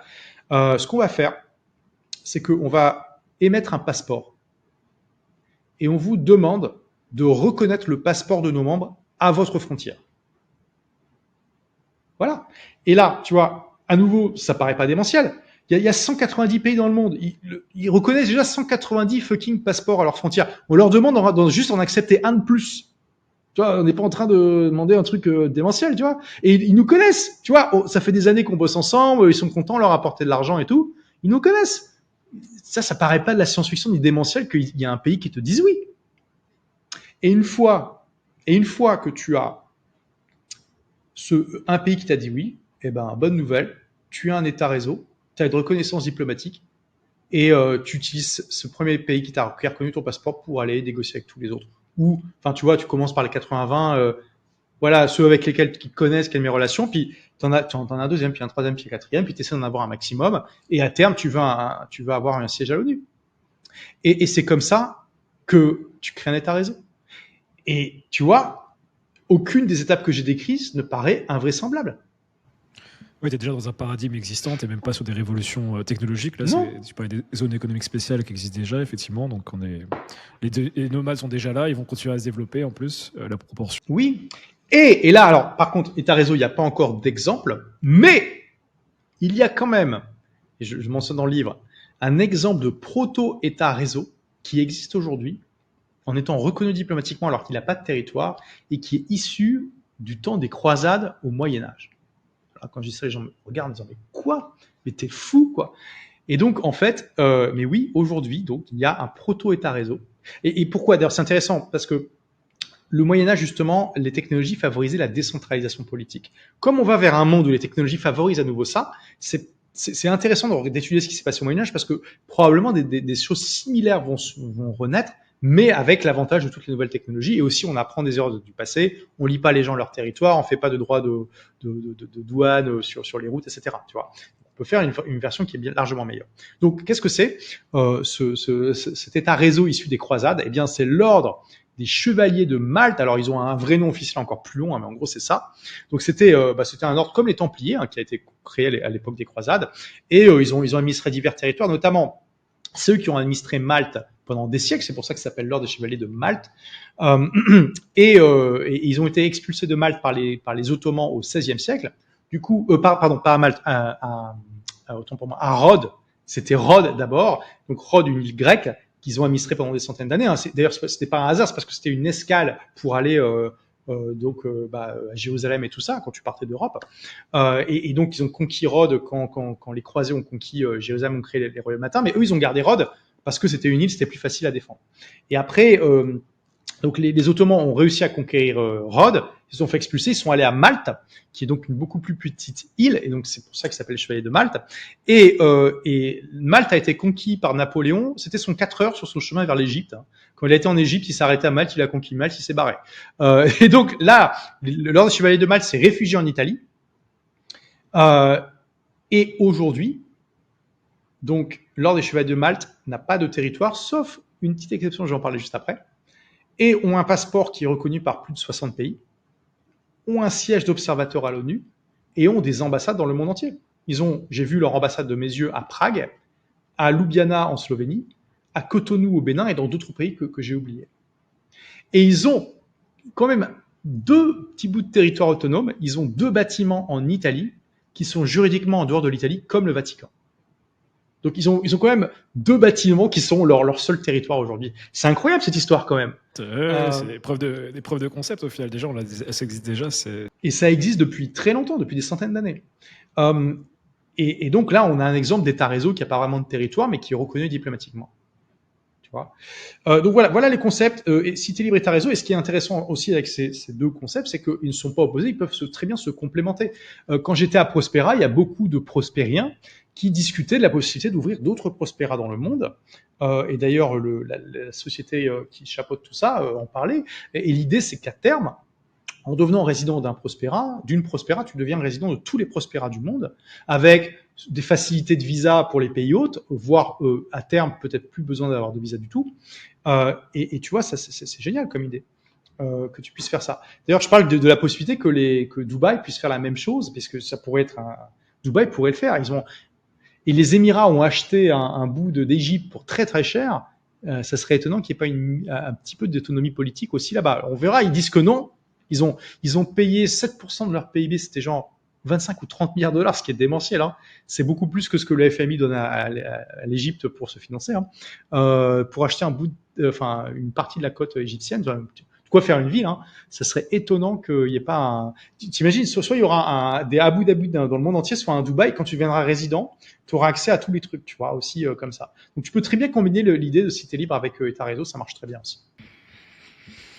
C'est incroyable. mais tu vois aussi, mais ce qui est génial, c'est que là, ces nouveaux modèles de gouvernance se font nourrir par toutes ces technologies, alors que l'État-nation se fait disrupter. Donc tu vois bien qu'il y a un déséquilibre fondamental.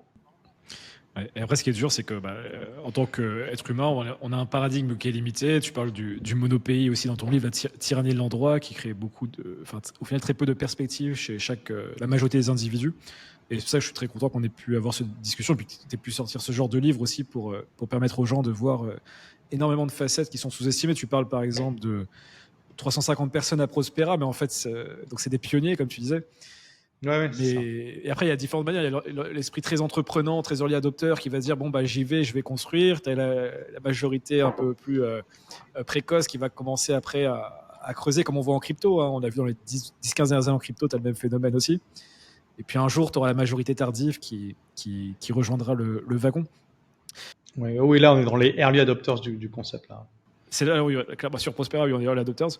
Je donne une autre ressource aussi. On n'est même pas dans les early adopters, pardon. On est au tout début, c'est même avant. Les inventeurs, je crois, de mémoire. Les innovateurs. Les innovateurs. Les les adopteurs, exactement. Mais je te parlais de Edge Cities aussi, qui est un concept qui est repris de Zuzalu, du coup, qui sont des pop-up cities, donc des concepts éphémères de villes qui sont construits avec l'ambition de créer des nouveaux modèles de gouvernance aussi, notamment Vitalik Buterin de Ethereum, qui réfléchit beaucoup à ces sujets.